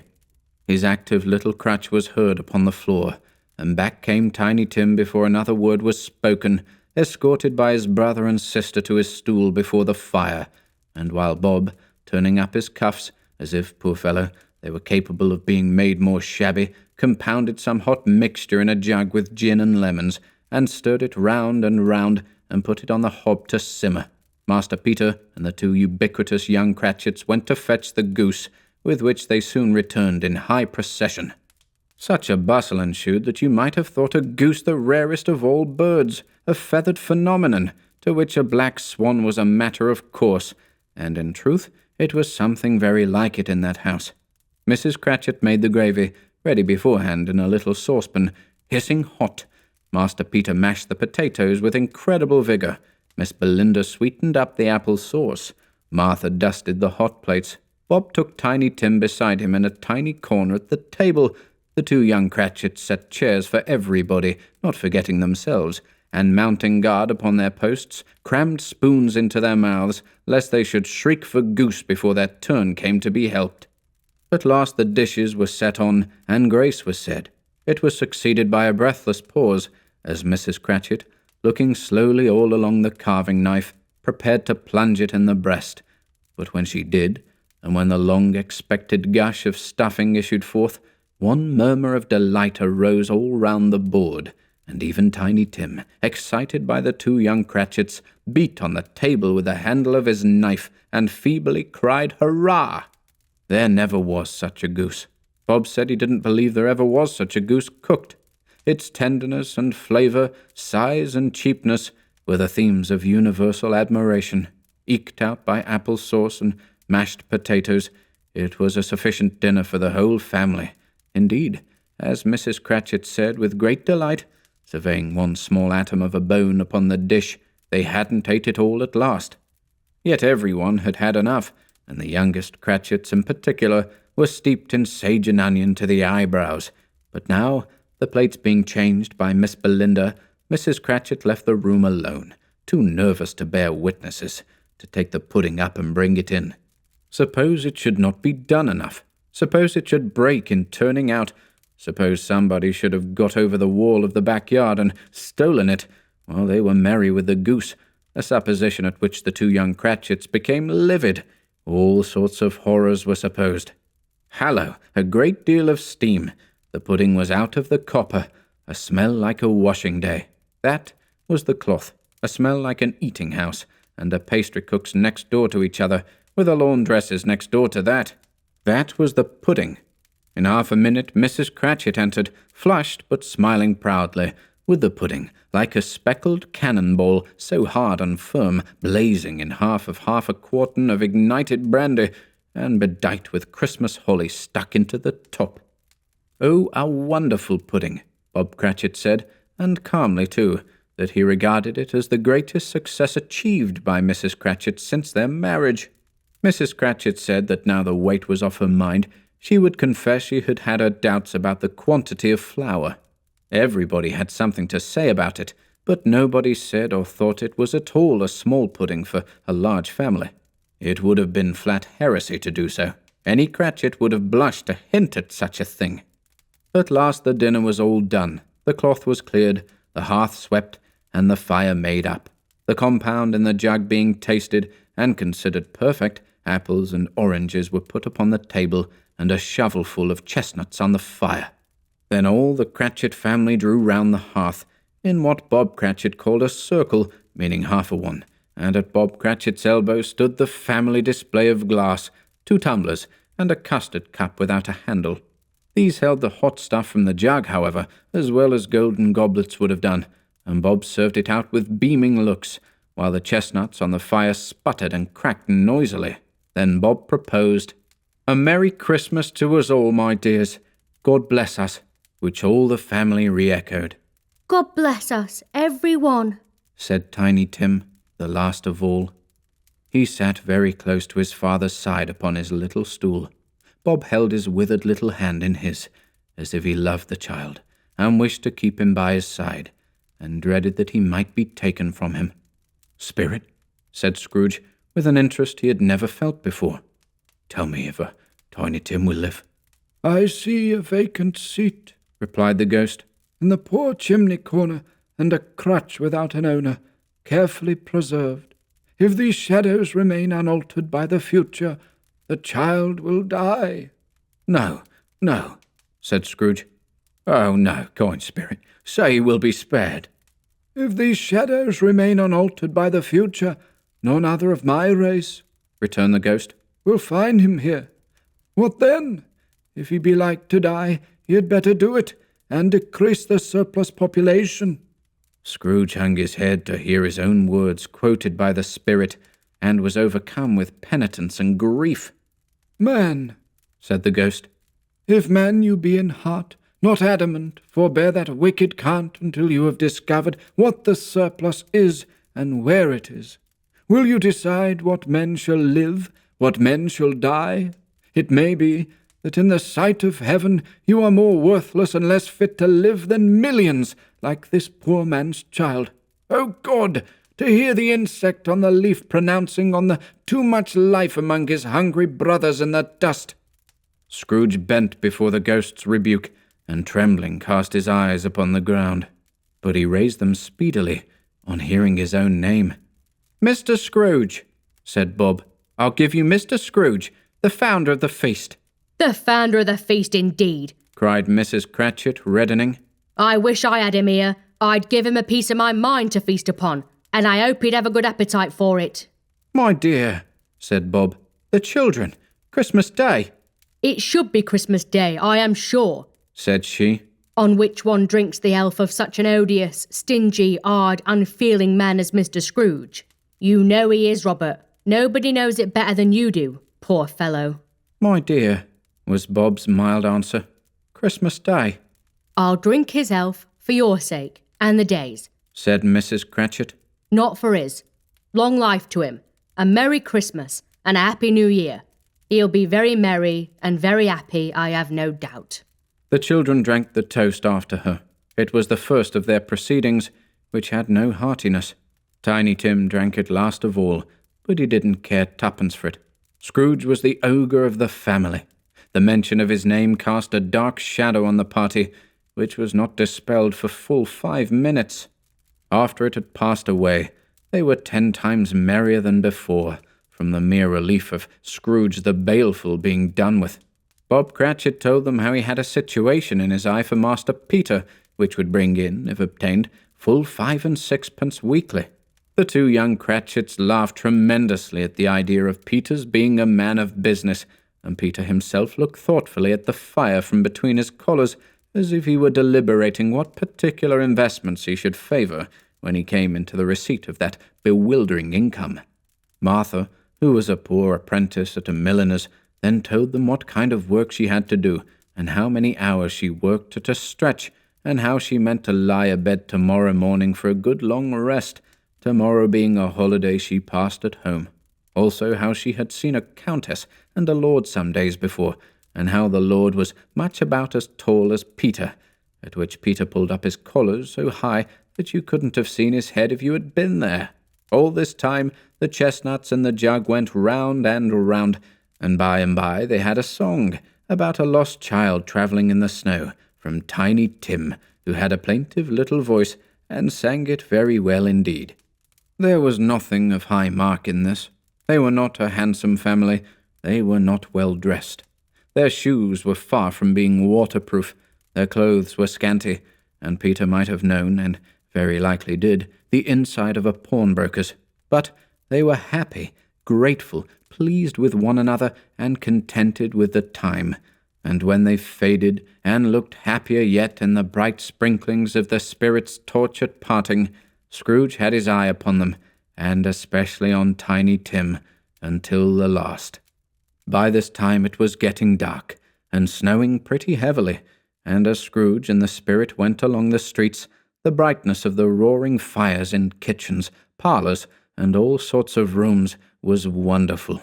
Here the flickering of the blaze showed preparations for a cosy dinner, with hot plates baking through and through before the fire, and deep red curtains ready to be drawn to shut out cold and darkness.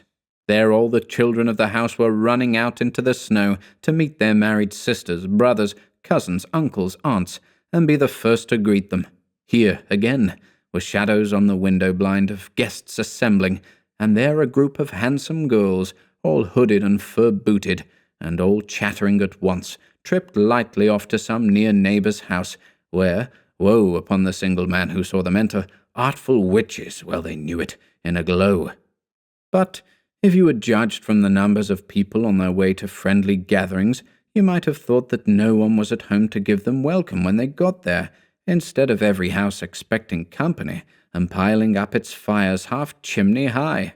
Blessings on it, how the ghost exulted! How it bared its breadth of breast, and opened its capacious palm, and floated on, outpouring, with a generous hand, its bright and harmless mirth on everything within its reach. The very lamplighter, who ran on before, dotting the dusky street with specks of light, and who was dressed to spend the evening somewhere, laughed out loudly as the spirit passed, though little kenned the lamplighter that he had any company but Christmas.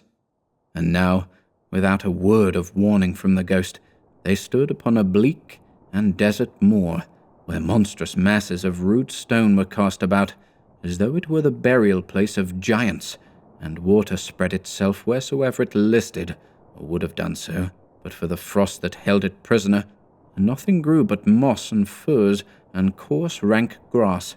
Down in the west, the setting sun had left a streak of fiery red, which glared upon the desolation for an instant like a sullen eye, and frowning lower, lower, lower yet, was lost in the thick gloom of darkest night. "What place is this?" asked Scrooge. "A place where miners live, who labour in the bowels of the earth," returned the spirit. "But they know me. See!" A light shone from the window of a hut, and swiftly they advanced towards it. Passing through the wall of mud and stone, they found a cheerful company assembled round a glowing fire. An old man and woman, with their children and their children's children, and another generation beyond that, all decked out gaily in their holiday attire. The old man, in a voice that seldom rose above the howling of the wind upon the barren waste, was singing them a Christmas song. It had been a very old song when he was a boy, and from time to time they all joined in the chorus. So surely as they raised their voices, the old man got quite blithe and loud, and so surely as they stopped, his vigour sank again. The spirit did not tarry here, but bade Scrooge hold his robe, and passing on above the moor, sped. Whither? Not to sea? To sea. To Scrooge's horror, looking back, he saw the last of the land, a frightful range of rocks behind them, and his ears were deafened by the thundering of water as it rolled and roared and raged among the dreadful caverns it had worn, and fiercely tried to undermine the earth. Built upon a dismal reef of sunken rocks, some league or so from shore, on which the waters chafed and dashed the wild year through, there stood a solitary lighthouse. Great heaps of seaweed clung to its base, and storm-birds, born of the wind, one might suppose, as seaweed of the water, rose and fell about it, like the waves they skimmed. But even here, two men who watched the light had made a fire that through the loophole in the thick stone wall shed out a ray of brightness on the awful sea. Joining their horny hands over the rough table at which they sat, they wished each other Merry Christmas in their can of grog, and one of them, the elder too, with his face all damaged and scarred with hard weather, as the figurehead of an old ship might be, struck up a sturdy song that was like a gale in itself. Again the ghost sped on, above the black and heaving sea, on, until, being far away, as he told Scrooge, from any shore, they lighted on a ship. They stood beside the helmsman at the wheel, the lookout in the bow, the officers who had the watch, dark, ghostly figures in their several stations, but every man among them hummed a Christmas tune, or had a Christmas thought, or spoke below his breath to his companion of some bygone Christmas day, with homeward hopes belonging to it. And every man on board, waking or sleeping, good or bad, had had a kinder word for another on that day than on any day in the year, and had shared to some extent in its festivities, and had remembered those he cared for at a distance, and had known that they delighted to remember him. It was a great surprise to Scrooge, while listening to the moaning of the wind, and thinking what a solemn thing it was to move on through the lonely darkness over an unknown abyss, whose depths were secrets as profound as death. It was a great surprise to Scrooge, while thus engaged, to hear a hearty laugh. It was a much greater surprise to Scrooge to recognize it as his own nephew's, and to find himself in a bright, dry, gleaming room, with the spirit standing smiling by his side, and looking at that same nephew with approving affability. "Ha, ha!" laughed Scrooge's nephew. "Ha, ha, ha!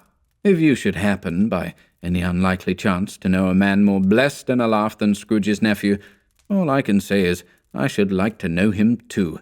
Introduce him to me, and I'll cultivate his acquaintance. It is a fair, even-handed, noble adjustment of things, that while there is infection and disease and sorrow, there is nothing in the world so irresistibly contagious as laughter and good humour. When Scrooge's nephew laughed in this way, holding his sides, rolling his head, and twisting his face into the most extravagant contortions, Scrooge's niece, by marriage, laughed as heartily as he, and their assembled friends, being not a bit behindhand, roared out lustily. "He said that Christmas was a humbug, as I live," cried Scrooge's nephew. "He believed it too." "More shame for him, Fred," said Scrooge's niece indignantly. "Bless those women. They never do anything by halves. They are always in earnest." She was very pretty, exceedingly pretty, with a dimpled, surprised-looking capital face, a ripe little mouth that seemed made to be kissed, as no doubt it was, all kinds of good little dots about her chin that melted into one another when she laughed, and the sunniest pair of eyes you ever saw in any little creature's head. Altogether she was what you would have called provoking, you know, but satisfactory too. Oh, perfectly satisfactory. "He's a comical old fellow," said Scrooge's nephew. "That's the truth, and not so pleasant as he might be.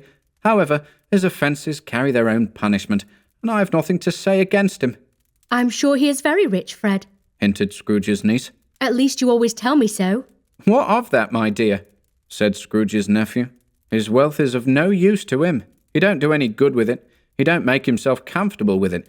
He hasn't the satisfaction of thinking that he is ever going to benefit us with it." "I have no patience with him," observed Scrooge's niece. Scrooge's niece's sisters and all the other ladies expressed the same opinion. "Oh, I have," said Scrooge's nephew. "I am sorry for him. I couldn't be angry with him if I tried. Who suffers by his ill whims? Himself, always. Here, he takes it into his head to dislike us, and he won't come and dine with us. What's the consequence? He don't lose much of a dinner." "Indeed, I think he loses a very good dinner," interrupted Scrooge's niece. Everybody else said the same, and they must be allowed to have been competent judges, because they had just had dinner, and, with the dessert upon the table, were clustered round the fire by lamplight.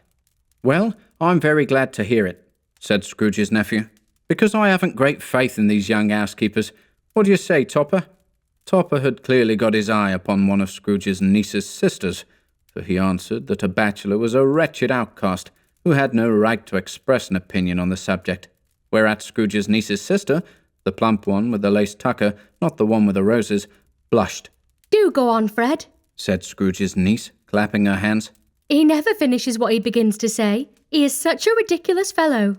Scrooge's nephew revelled in another laugh, and as it was impossible to keep the infection off, though the plump sister tried hard to do it with aromatic vinegar, his example was unanimously followed.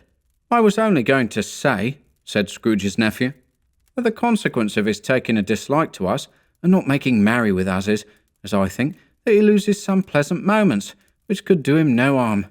I'm sure he loses pleasanter companions than he can find in his own thoughts, either in his mouldy old office or his dusty chambers.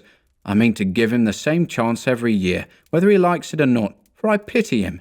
He may rail at Christmas till he dies, but he can't help thinking better of it. I defy him, if he finds me going there, in good temper, year after year, and saying, 'Uncle Scrooge, how are you?' If it only puts him in the vein to leave his poor clerk £50, that's something, and I think I shook him yesterday." It was their turn to laugh now at the notion of his shaking Scrooge, but being thoroughly good-natured and not much caring what they laughed at, so that they laughed at any rate, he encouraged them in their merriment, and passed the bottle joyously. After tea, they had some music, for they were a musical family, and knew what they were about when they sung a glee or catch, I can assure you, especially Topper, who could growl away in the bass like a good one, and never swell the large veins in his forehead or get red in the face over it. Scrooge's niece played well upon the harp, and played among other tunes a simple little air, a mere nothing you might learn to whistle it in 2 minutes, which had been familiar to the child who fetched Scrooge from the boarding school, as he had been reminded by the ghost of Christmas past. When this strain of music sounded, all the things that ghost had shown him came upon his mind. He softened more and more, and thought that he could have listened to it often years ago. He might have cultivated the kindness of life for his own happiness with his own hands, without resorting to the sexton's spade that buried Jacob Marley. But they didn't devote the whole evening to music. After a while they played at forfeits, for it is good to be children sometimes, and never better than at Christmas, when its mighty founder was a child himself. Stop! There was first a game at Blindman's Buff. Of course there was. And I no more believe Topper was really blind than I believe he had eyes in his boots. My opinion is that it was a done thing between him and Scrooge's nephew, and that the ghost of Christmas present knew it. The way he went after that plump sister and the lace tucker was an outrage on the credulity of human nature. Knocking down the fire-irons, tumbling over the chairs, bumping against the piano, smothering himself among the curtains, wherever she went, there went he. He always knew where the plump sister was. He wouldn't catch anybody else. If you had fallen up against him, as some of them did, on purpose, he would have made a feint of endeavouring to seize you, which would have been an affront to your understanding, and would instantly have sidled off into the direction of the plump sister. She often cried out that it wasn't fair, and it really was not. But when at last he caught her, when, in spite of all her silken rustlings and her rapid flutterings past him, he got her into a corner whence there was no escape, then his conduct was the most execrable. For his pretending not to know her, his pretending that it was necessary to touch her headdress, and further to assure himself of her identity by pressing a certain ring upon her finger, and a certain chain about her neck was vile, monstrous. No doubt she told him her opinion of it, when, another blind man being in office, they were so very confidential together behind the curtains. Scrooge's niece was not one of the blind man's buff party, but was made comfortable with a large chair and a footstool in a snug corner, where the ghost and Scrooge were close behind her. But she joined in the forfeits, and loved her love to admiration with all the letters of the alphabet. Likewise, at the game of how, when, and where, she was very great, and to the secret joy of Scrooge's nephew, beat her sisters hollow, though they were sharp girls too, as Topper could have told you. There might have been 20 people there, young and old, but they all played, and so did Scrooge, for wholly forgetting in the interest he had in what was going on, that his voice made no sound in their ears, he sometimes came out with his guess quite loud, and very often guessed quite right too, for the sharpest needle, best Whitechapel, warranted not to cut in the eye, was not sharper than Scrooge, blunt as he took it in his head to be. The ghost was greatly pleased to find him in this mood, and looked upon him with such favour that he begged like a boy to be allowed to stay until the guests departed. But this, the spirit said, could not be done. "Here is a new game," said Scrooge. "1 half-hour, spirit, only one." It was a game called Yes and No, where Scrooge's nephew had to think of something, and the rest must find out what, he only answering to their questions yes or no, as the case was. The brisk fire of questioning to which he was exposed elicited from him that he was thinking of an animal, a live animal, rather a disagreeable animal, a savage animal, an animal that growled and grunted sometimes, and talked sometimes, and lived in London, and walked about the streets, and wasn't made a show of, and wasn't led by anybody, and didn't live in a menagerie, and was never killed in a market, and was not a horse, or an ass, or a cow, or a bull, or a tiger, or a dog, or a pig, or a cat, or a bear. At every fresh question that was put to him, this nephew burst into a fresh roar of laughter, and was so inexpressibly tickled that he was obliged to get up off the sofa and stamp. At last the plump sister, falling into a similar state, cried out, "I have found it out! I know what it is, Fred! I know what it is!"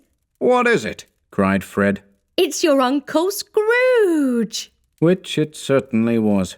Admiration was the universal sentiment, though some objected that the reply to, "Is it a bear?" ought to have been yes, inasmuch as an answer in the negative was sufficient to have diverted their thoughts from Mr. Scrooge, supposing they had ever had any tendency that way. "He has given us plenty of merriment, I am sure," said Fred, "and it would be ungrateful not to drink his health. Here is a glass of mulled wine ready to our hand at the moment, and I say, Uncle Scrooge!" Well, Uncle Scrooge! They cried. "A Merry Christmas and a Happy New Year to the old man, whatever he is," said Scrooge's nephew. "He wouldn't take it from me, but may he have it nevertheless. Uncle Scrooge!" Uncle Scrooge had imperceptibly become so gay and light of heart that he would have pledged the unconscious company in return and thanked them in an inaudible speech if the ghost had given him time. But the whole scene passed off in the breath of the last words spoken by his nephew, and he and the spirit were again upon their travels. Much they saw, and far they went, and many homes they visited, but always with a happy end. The spirit stood beside sick beds, and they were cheerful, on foreign lands, and they were close at home, by struggling men, and they were patient in their greater hope, by poverty, and it was rich. In almshouse, hospital, and jail, in misery's every refuge, where vain man in his little brief authority had not made fast the door, and barred the spirit out, he left his blessing, and taught Scrooge his precepts.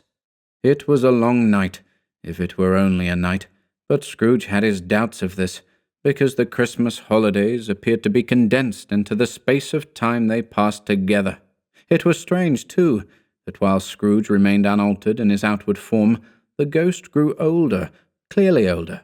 Scrooge had observed this change, but never spoke of it until they left a children's 12th night party, when, looking at the spirit as they stood together in an open place, he noticed that its hair was grey.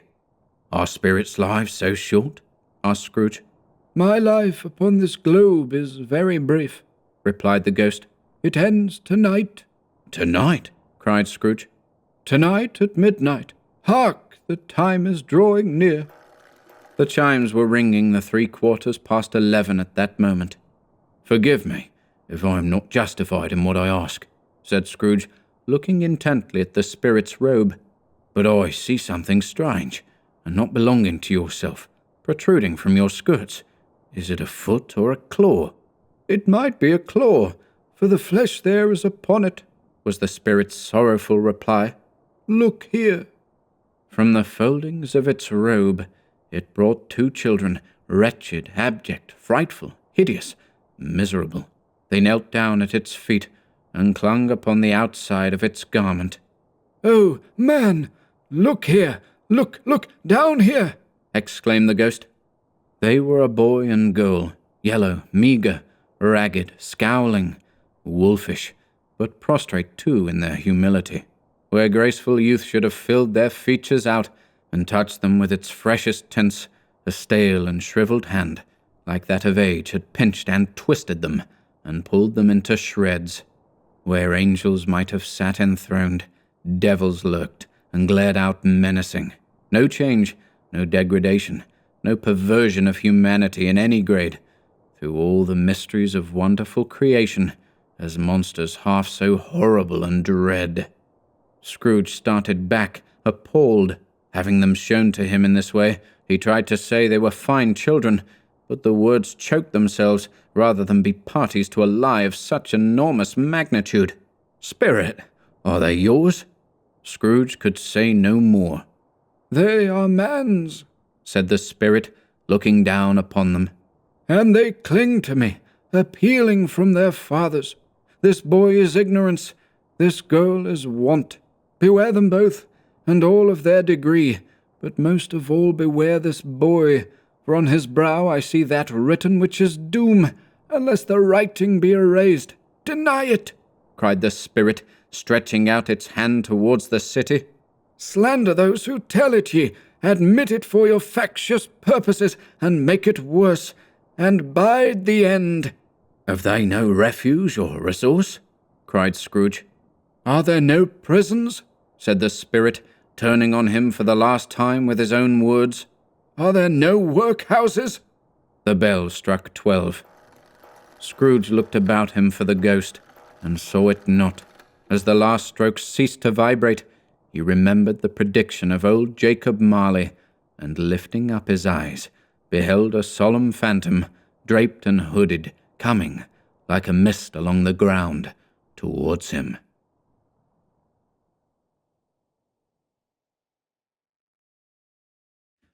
A Christmas Carol by Charles Dickens.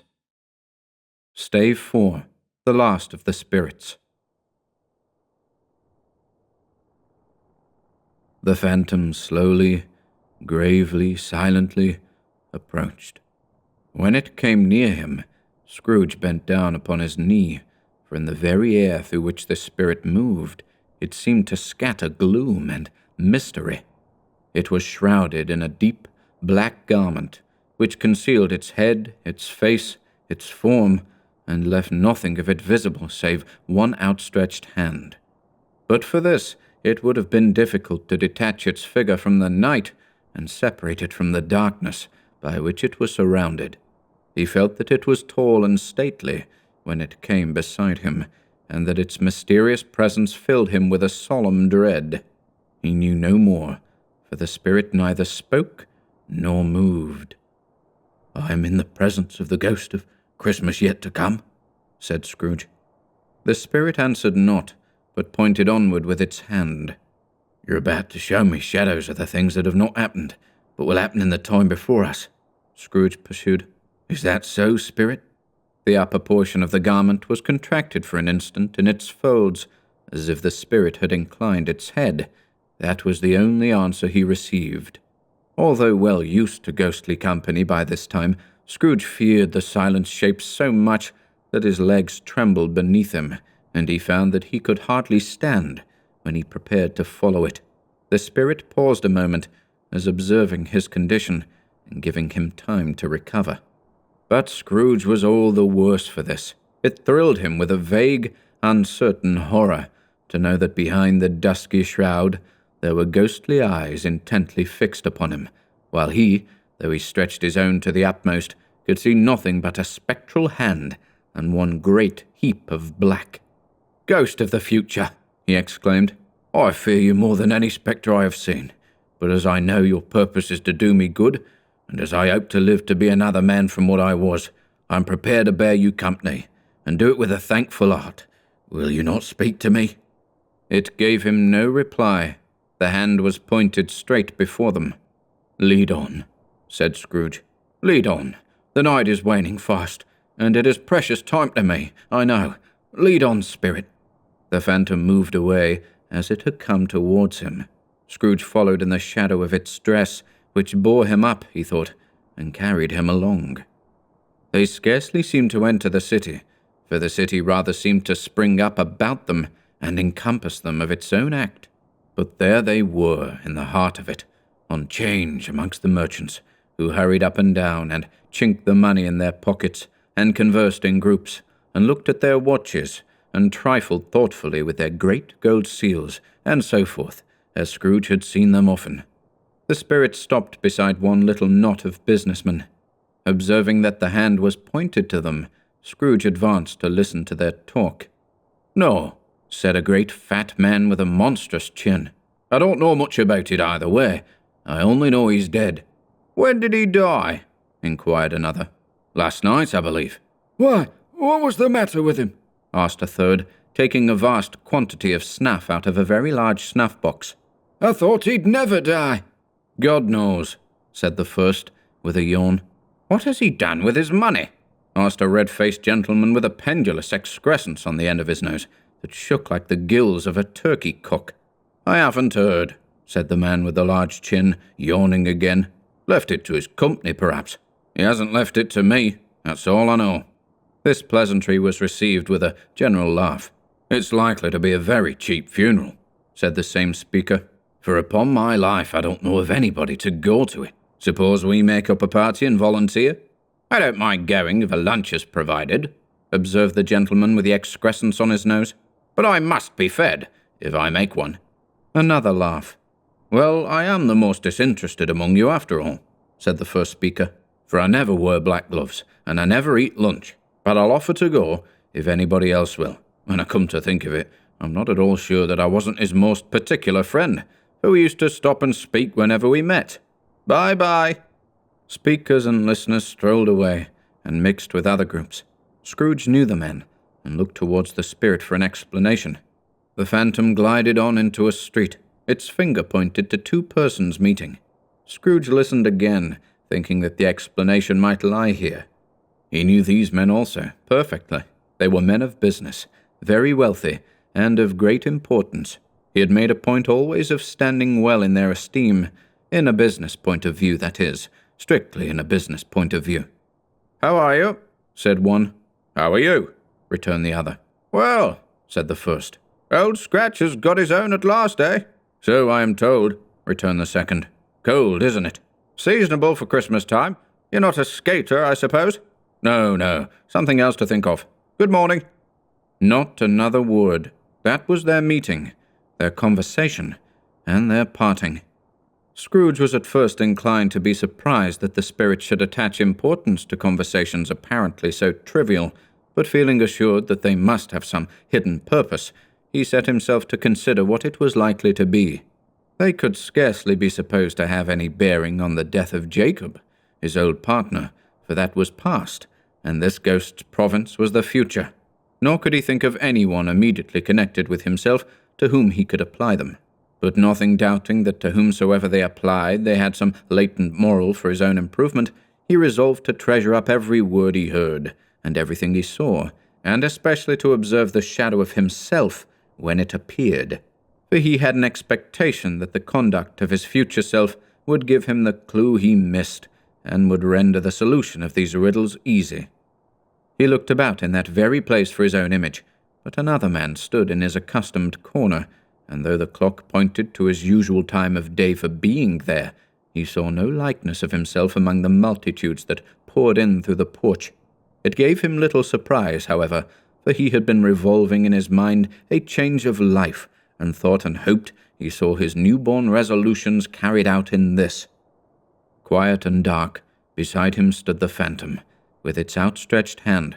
When he roused himself from his thoughtful quest, he fancied from the turn of the hand, and its situation in reference to himself, that the unseen eyes were looking at him keenly. It made him shudder, and feel very cold. They left the busy scene, and went into an obscure part of the town, where Scrooge had never penetrated before, although he recognized its situation, and its bad repute. The ways were foul and narrow, the shops and houses wretched, the people half naked, drunken, slipshod, ugly. Alleys and archways, like so many cesspools, disgorged their offences of smell and dirt and life upon the straggling streets, and the whole quarter reeked with crime, with filth and misery. Far in this den of infamous resort, there was a low-browed, beetling shop below a penthouse roof, where iron, old rags, bottles, bones, and greasy offal were bought. Upon the floor within were piled up heaps of rusty keys, nails, chains, hinges, files, scales, weights, and refuse iron of all kinds. Secrets that few would like to scrutinize were bred and hidden in mountains of unseemly rags, masses of corrupted fat, and sepulchres of bones. Sitting in among the wares he dealt in, by a charcoal stove made of old bricks, was a grey-haired rascal, nearly 70 years of age, who had screened himself from the cold air without by a frowsy curtaining of miscellaneous tatters hung upon a line, and smoked his pipe in all the luxury of calm retirement. Scrooge and the phantom came into the presence of this man, just as a woman with a heavy bundle slunk into the shop. But she had scarcely entered, when another woman, similarly laden, came in too, and she was closely followed by a man in faded black, who was no less startled by the sight of them than they had been upon the recognition of each other. After a short period of blank astonishment, in which the old man with the pipe had joined them, they all three burst into a laugh. "Let the charwoman alone to be the first," cried she who had entered first. "Let the laundress alone to be the second, and let the undertaker's man alone to be the third. Look here, old Joe, here's a chance, if we haven't all three met here without meaning it." "You couldn't have met in a better place," said old Joe, removing his pipe from his mouth. "Come into the parlour.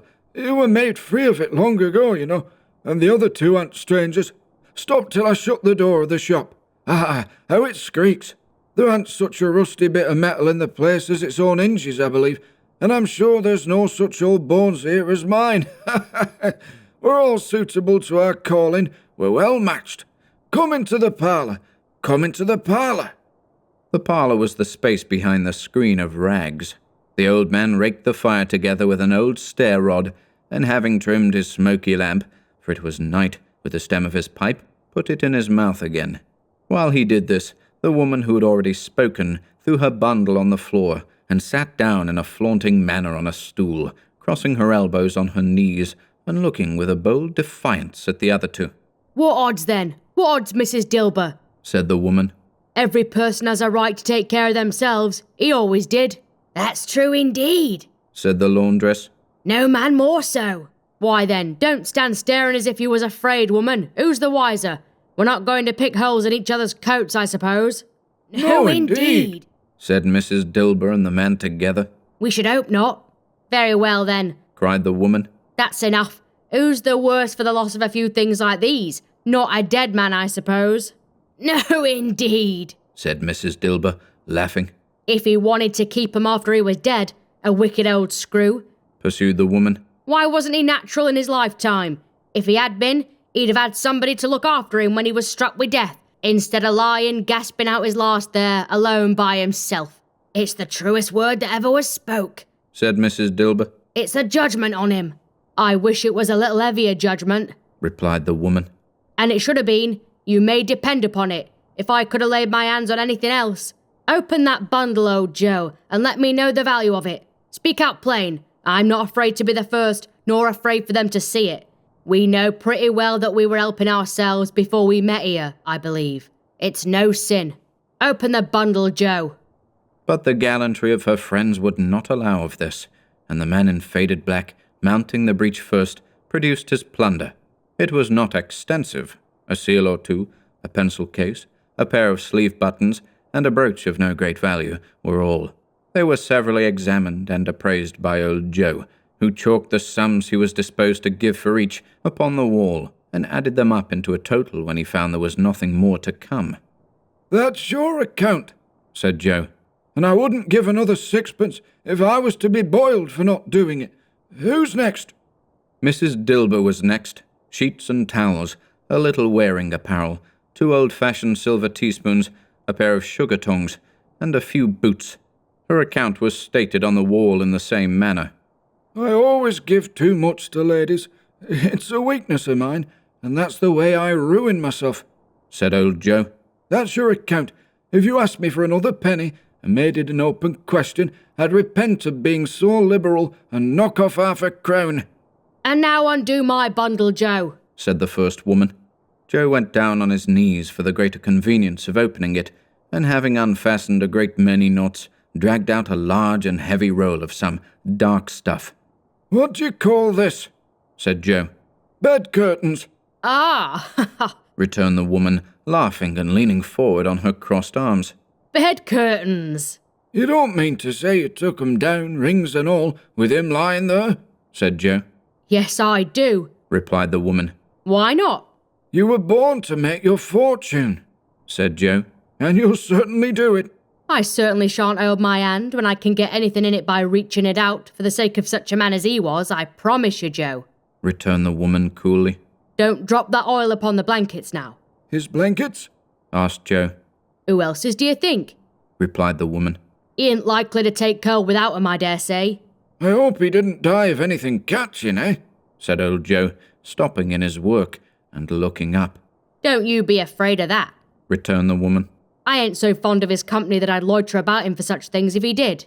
Ah, you may look through that shirt till your eyes ache, but you won't find a hole in it, nor a threadbare place. It's the best he had, and a fine one too. They'd have wasted it if it hadn't been for me." "What do you call wasting of it?" asked old Joe. Putting it on him to be buried in, to be sure. replied the woman with a laugh. Somebody was fool enough to do it, but I took it off again. If calico ain't good enough for such a purpose, it isn't good enough for anything. It's quite as becoming to the body. He can't look uglier than he did in that one. Scrooge listened to this dialogue in horror, as they sat grouped about their spoil in the scanty light afforded by the old man's lamp. He viewed them with a detestation and disgust, which could hardly have been greater, though they had been obscene demons, marketing the corpse itself. Ha ha! laughed the same woman, when old Joe, producing a flannel bag with money in it, told out their several gains upon the ground. This is the end of it, you see. He frightened everyone away from him when he was alive, to profit us when he was dead. Ha ha ha! "Spirit," said Scrooge, shuddering from head to foot. I see. The case of this unhappy man might be my own. My life tends that way now. Merciful heaven, what is this?" He recoiled in terror, for the scene had changed, and now he almost touched a bed, a bare, uncurtained bed, on which, beneath a ragged sheet, there lay a something covered up, which, though it was dumb, announced itself in awful language. The room was very dark, too dark to be observed with any accuracy, though Scrooge glanced round it in obedience to a secret impulse, anxious to know what kind of room it was. A pale light, rising in the outer air, fell straight upon the bed, and on it, plundered and bereft, unwatched, unwept, uncared for, was the body of this man. Scrooge glanced towards the phantom. Its steady hand was pointed to the head. The cover was so carelessly adjusted that the slightest raising of it, the motion of a finger upon Scrooge's part, would have disclosed the face. He thought of it, felt how easy it would be to do, and longed to do it, but had no more power to withdraw the veil than to dismiss the spectre at his side.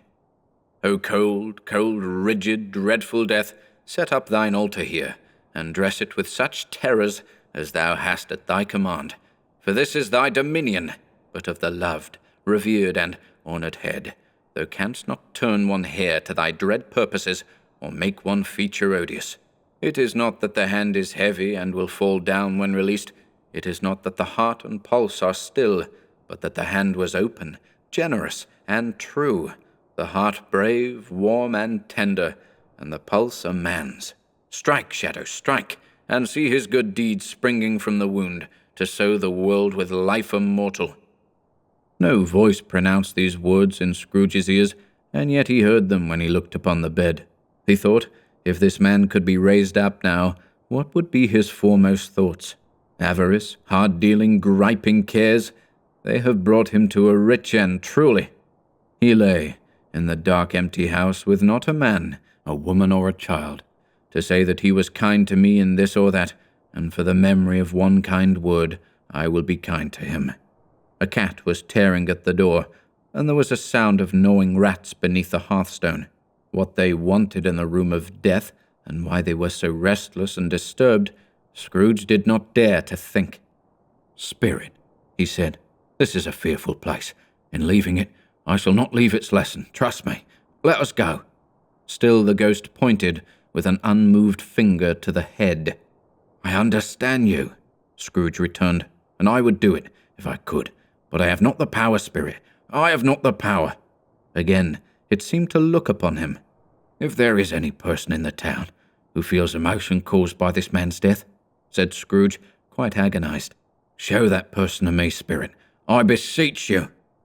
The phantom spread its dark robe before him for a moment, like a wing, and withdrawing it, revealed a room by daylight, where a mother and her children were. She was expecting someone, and with anxious eagerness, for she walked up and down the room, started at every sound, looked out from the window, glanced at the clock, tried, but in vain, to work with her needle, and could hardly bear the voices of the children in their play. At length, the long-expected knock was heard. She hurried to the door, and met her husband, a man whose face was careworn and depressed, though he was young. There was a remarkable expression in it now, a kind of serious delight of which he felt ashamed, and which he struggled to repress. He sat down to the dinner that had been hoarding for him by the fire, and when she asked him faintly what news, which was not until after a long silence, he appeared embarrassed how to answer. "Is it good? She said, Or bad? to help him. "Bad," he answered. We are quite ruined." "No, there is hope yet, Caroline," "If he relents." she said, amazed. "There is. Nothing is past hope if such a miracle has happened." "He is past relenting," said her husband. "He is dead." She was a mild and patient creature, if her face spoke truth, but she was thankful in her soul to hear it, and she said so, with clasped hands. She prayed forgiveness the next moment, and was sorry, but the first was the emotion of her heart. "What the half-drunken woman whom I told you of last night said to me when I tried to see him and obtain a week's delay, and what I thought was a mere excuse to avoid me, turns out to have been quite true. He was not only very ill, but dying then." "To whom will our debt be transferred?" "I don't know, but before that time we shall be ready with the money, and even though we were not, it would be a bad fortune indeed to find so merciless a creditor in his successor. We may sleep tonight with light hearts, Caroline." Yes, soften it as they would, their hearts were lighter.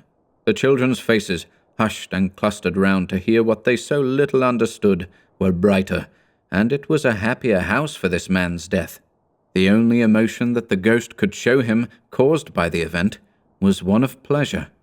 "Let me see some tenderness connected with the death," said Scrooge, "or that dark chamber spirit, which we left just now, will be forever present to me." The ghost conducted him through several streets familiar to his feet, and as they went along, Scrooge looked here and there to find himself, but nowhere was he to be seen. They entered poor Bob Cratchit's house, the dwelling he had visited before, and found the mother and the children seated round the fire. Quiet, very quiet. The noisy little Cratchits were as still as statues in one corner, and sat looking up at Peter, who had a book before him. The mother and her daughters were engaged in sewing, but surely they were very quiet. "And he took a child and set him in the midst of them." Where had Scrooge heard those words? He had not dreamed them. The boy must have read them out as he and the spirit crossed the threshold. Why did he not go on? The mother laid her work upon the table and put her hand up to her face. "The colour hurts my eyes," she said. The colour? Ah, poor Tiny Tim, "They're better now again." said Cratchit's wife. "It makes them weak by candlelight, and I wouldn't show weak eyes to your father when he comes home, for the world. It must be near his time." Past it, rather, Peter answered, shutting up his book. But I think he has walked a little slower than he used these few last evenings, mother. They were very quiet again. At last she said, and in a steady, cheerful voice that only faltered once, I have known him walk with Tiny Tim upon his shoulder very fast indeed." And so have I, cried Peter. Often, and so have I, exclaimed another. So had all. "But he was very light to carry," she resumed, intent upon her work. "and his father loved him so that it was no trouble. No trouble. And there is your father at the door."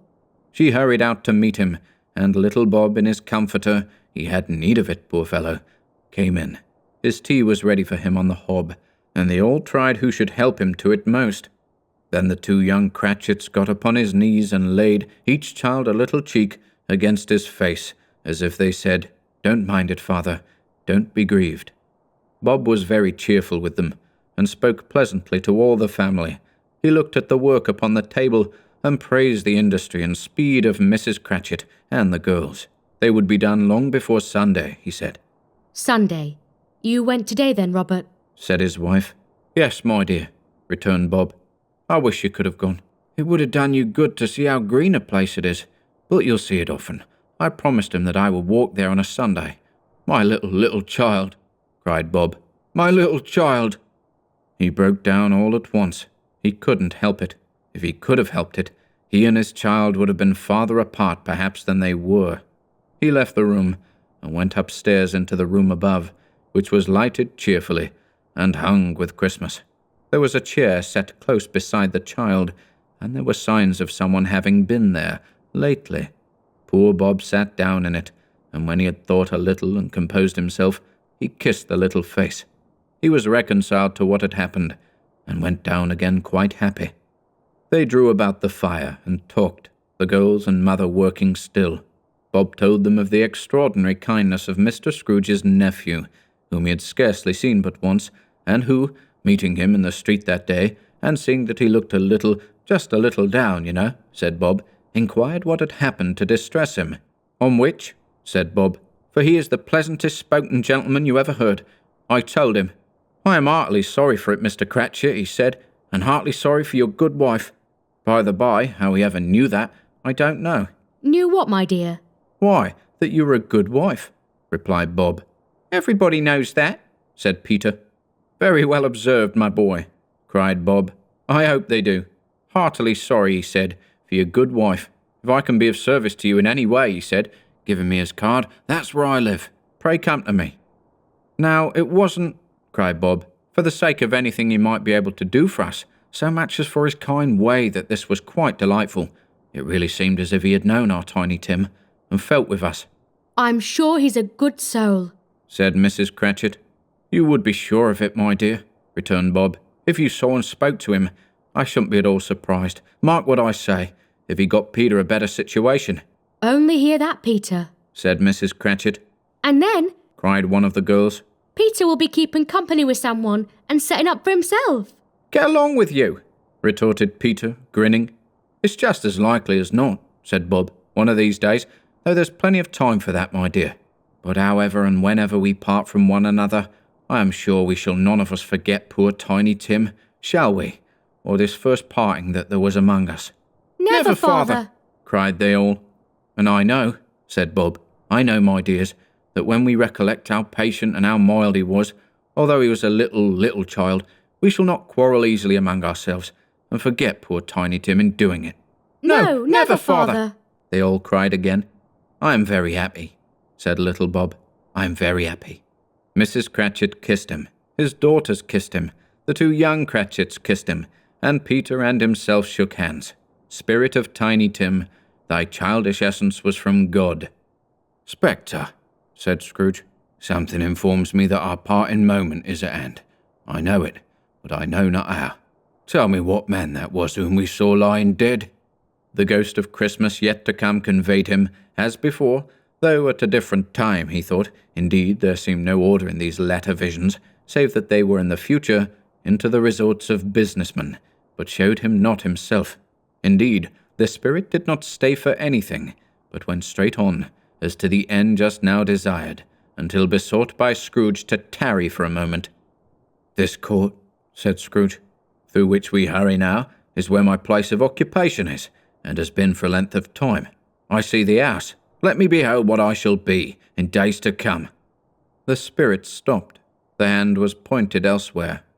"The house is yonder," Scrooge exclaimed. "Why do you point away?" The inexorable finger underwent no change. Scrooge hastened to the window of his office and looked in. It was an office still, but not his. The furniture was not the same, and the figure in the chair was not himself. The phantom pointed, as before.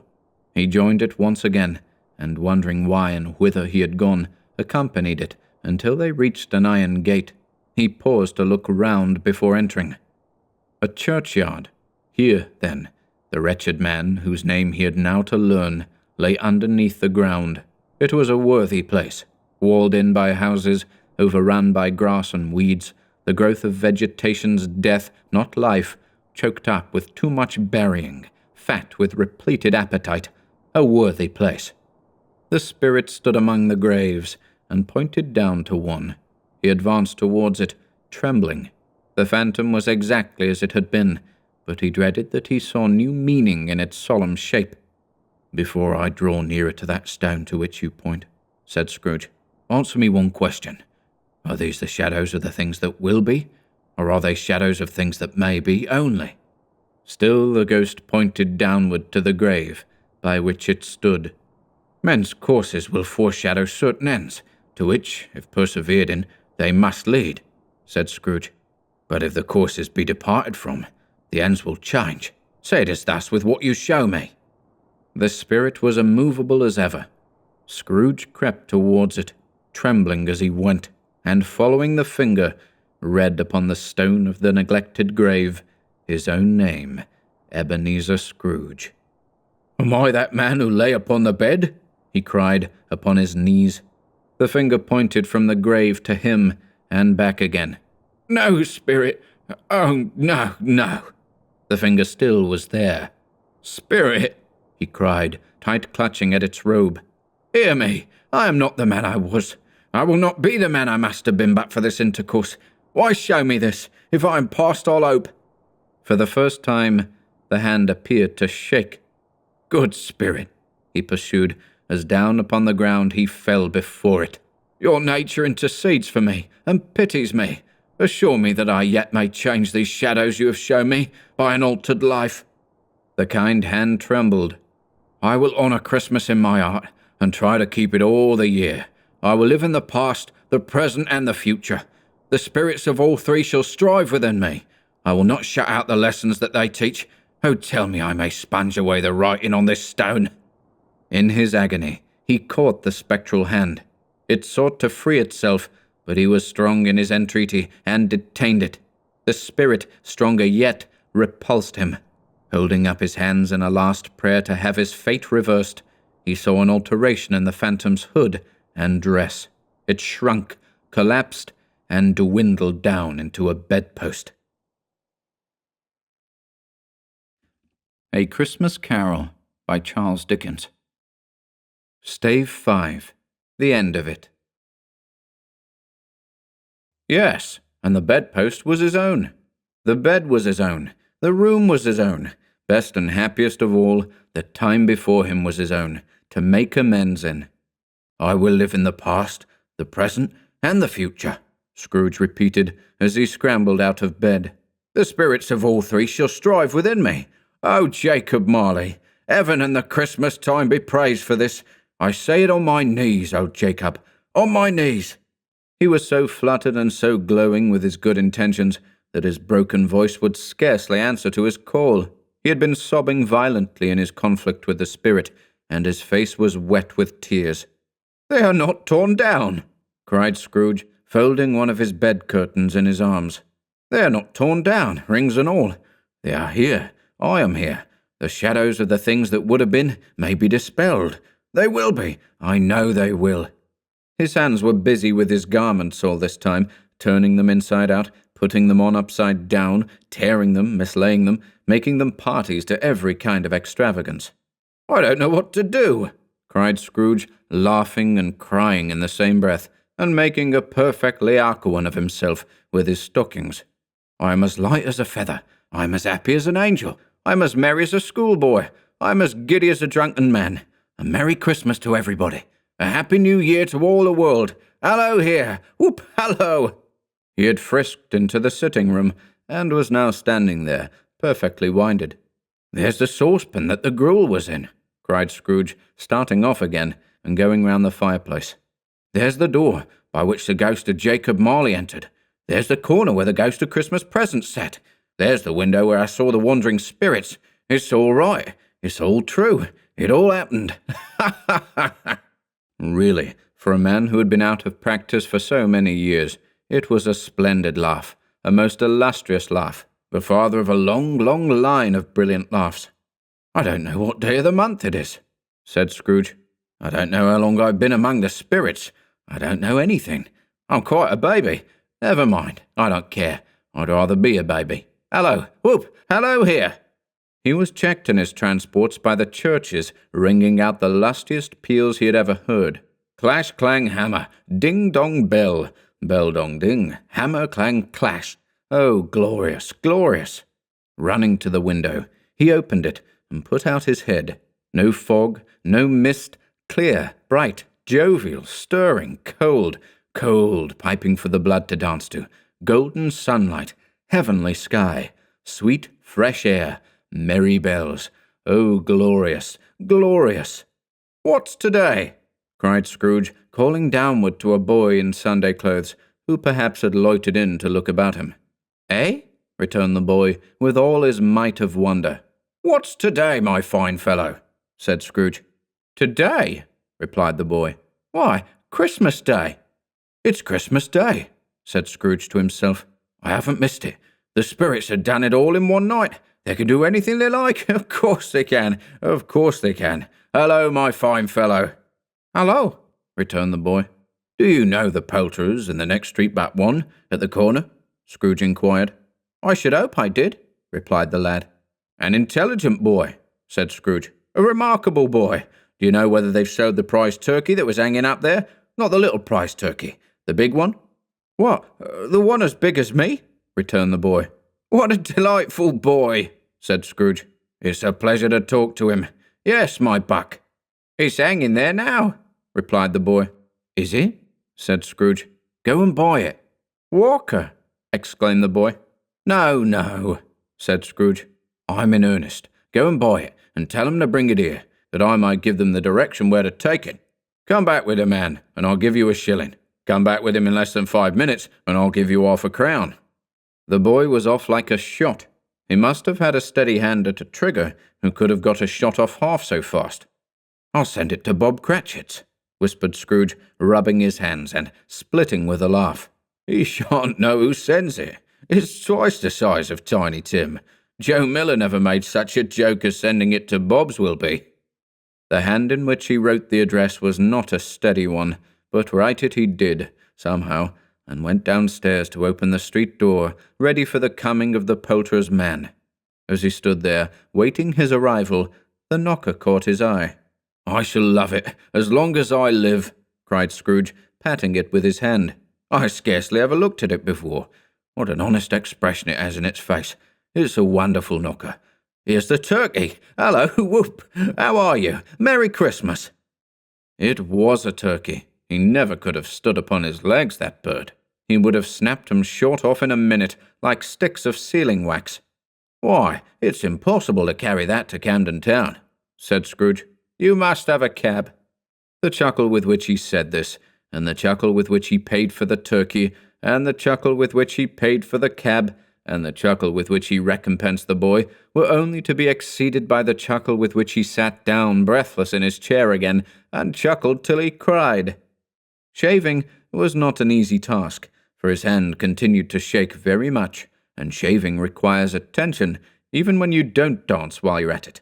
But if he had cut the end of his nose off, he would have put a piece of sticking plaster over it, and been quite satisfied. He dressed himself all in his best, and at last got out into the streets. The people were by this time pouring forth, as he had seen them with the ghost of Christmas present, and walking with his hands behind him, Scrooge regarded every one with a delighted smile.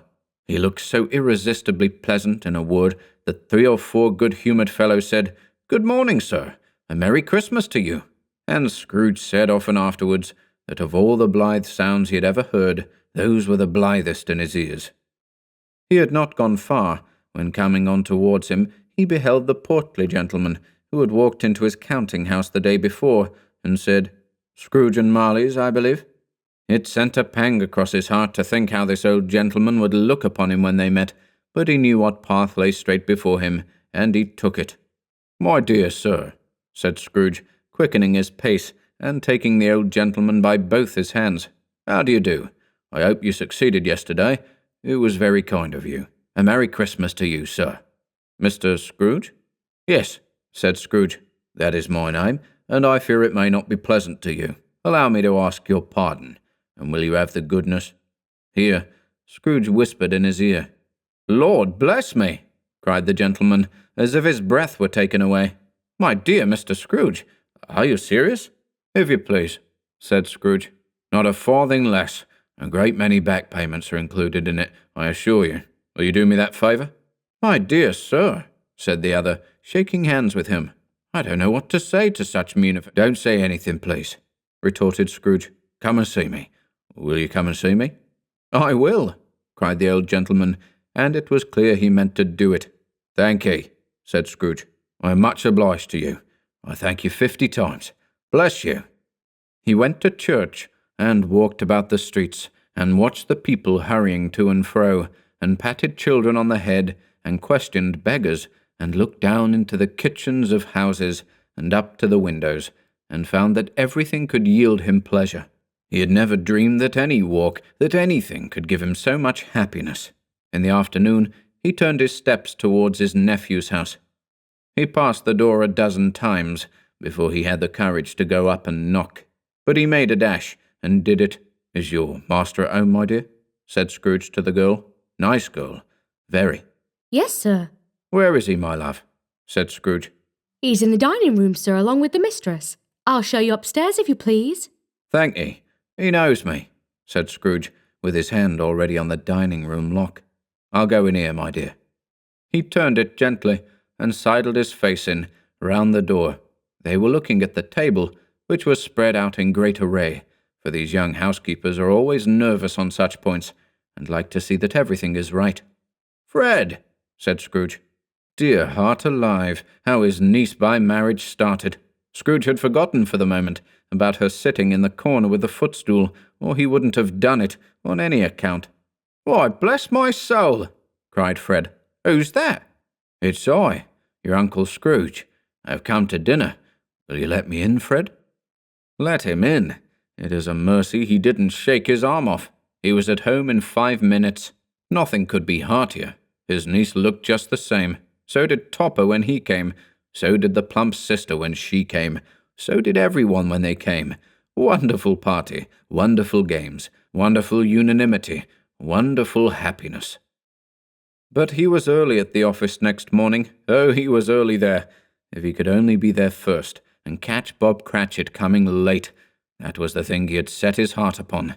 And he did it. Yes, he did. The clock struck 9. No Bob. 1:15. No Bob. He was full 18 minutes and a half behind his time. Scrooge sat with his door wide open, that he might see him come into the tank. His hat was off before he opened the door. His comforter, too. He was on his stool in a jiffy, driving away with his pen, as if he were trying to overtake 9 o'clock.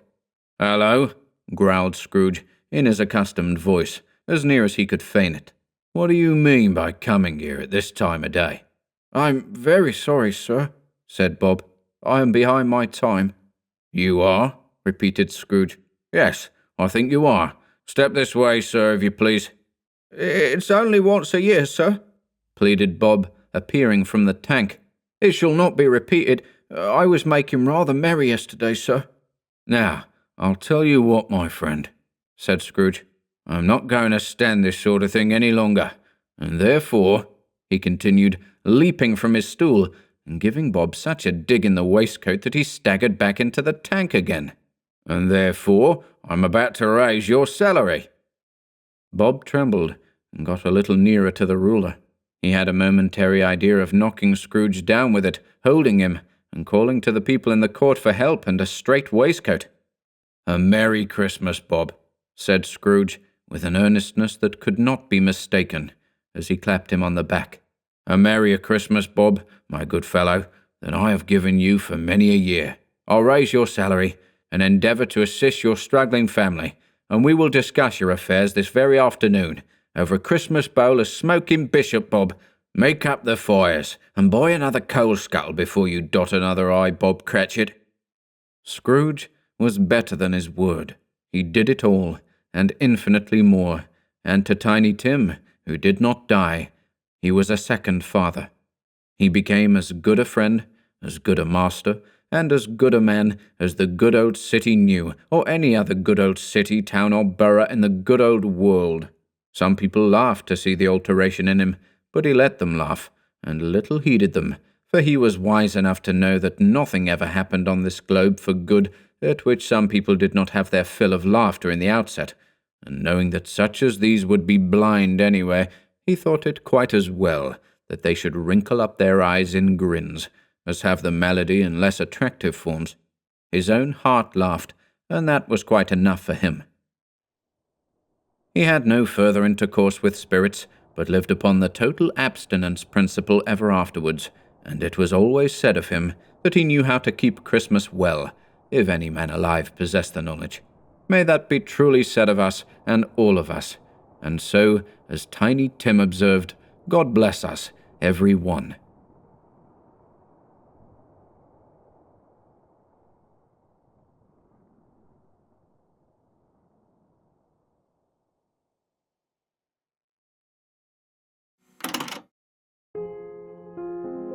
If you enjoyed listening today, be sure to subscribe to the channel by hitting the red subscribe button below.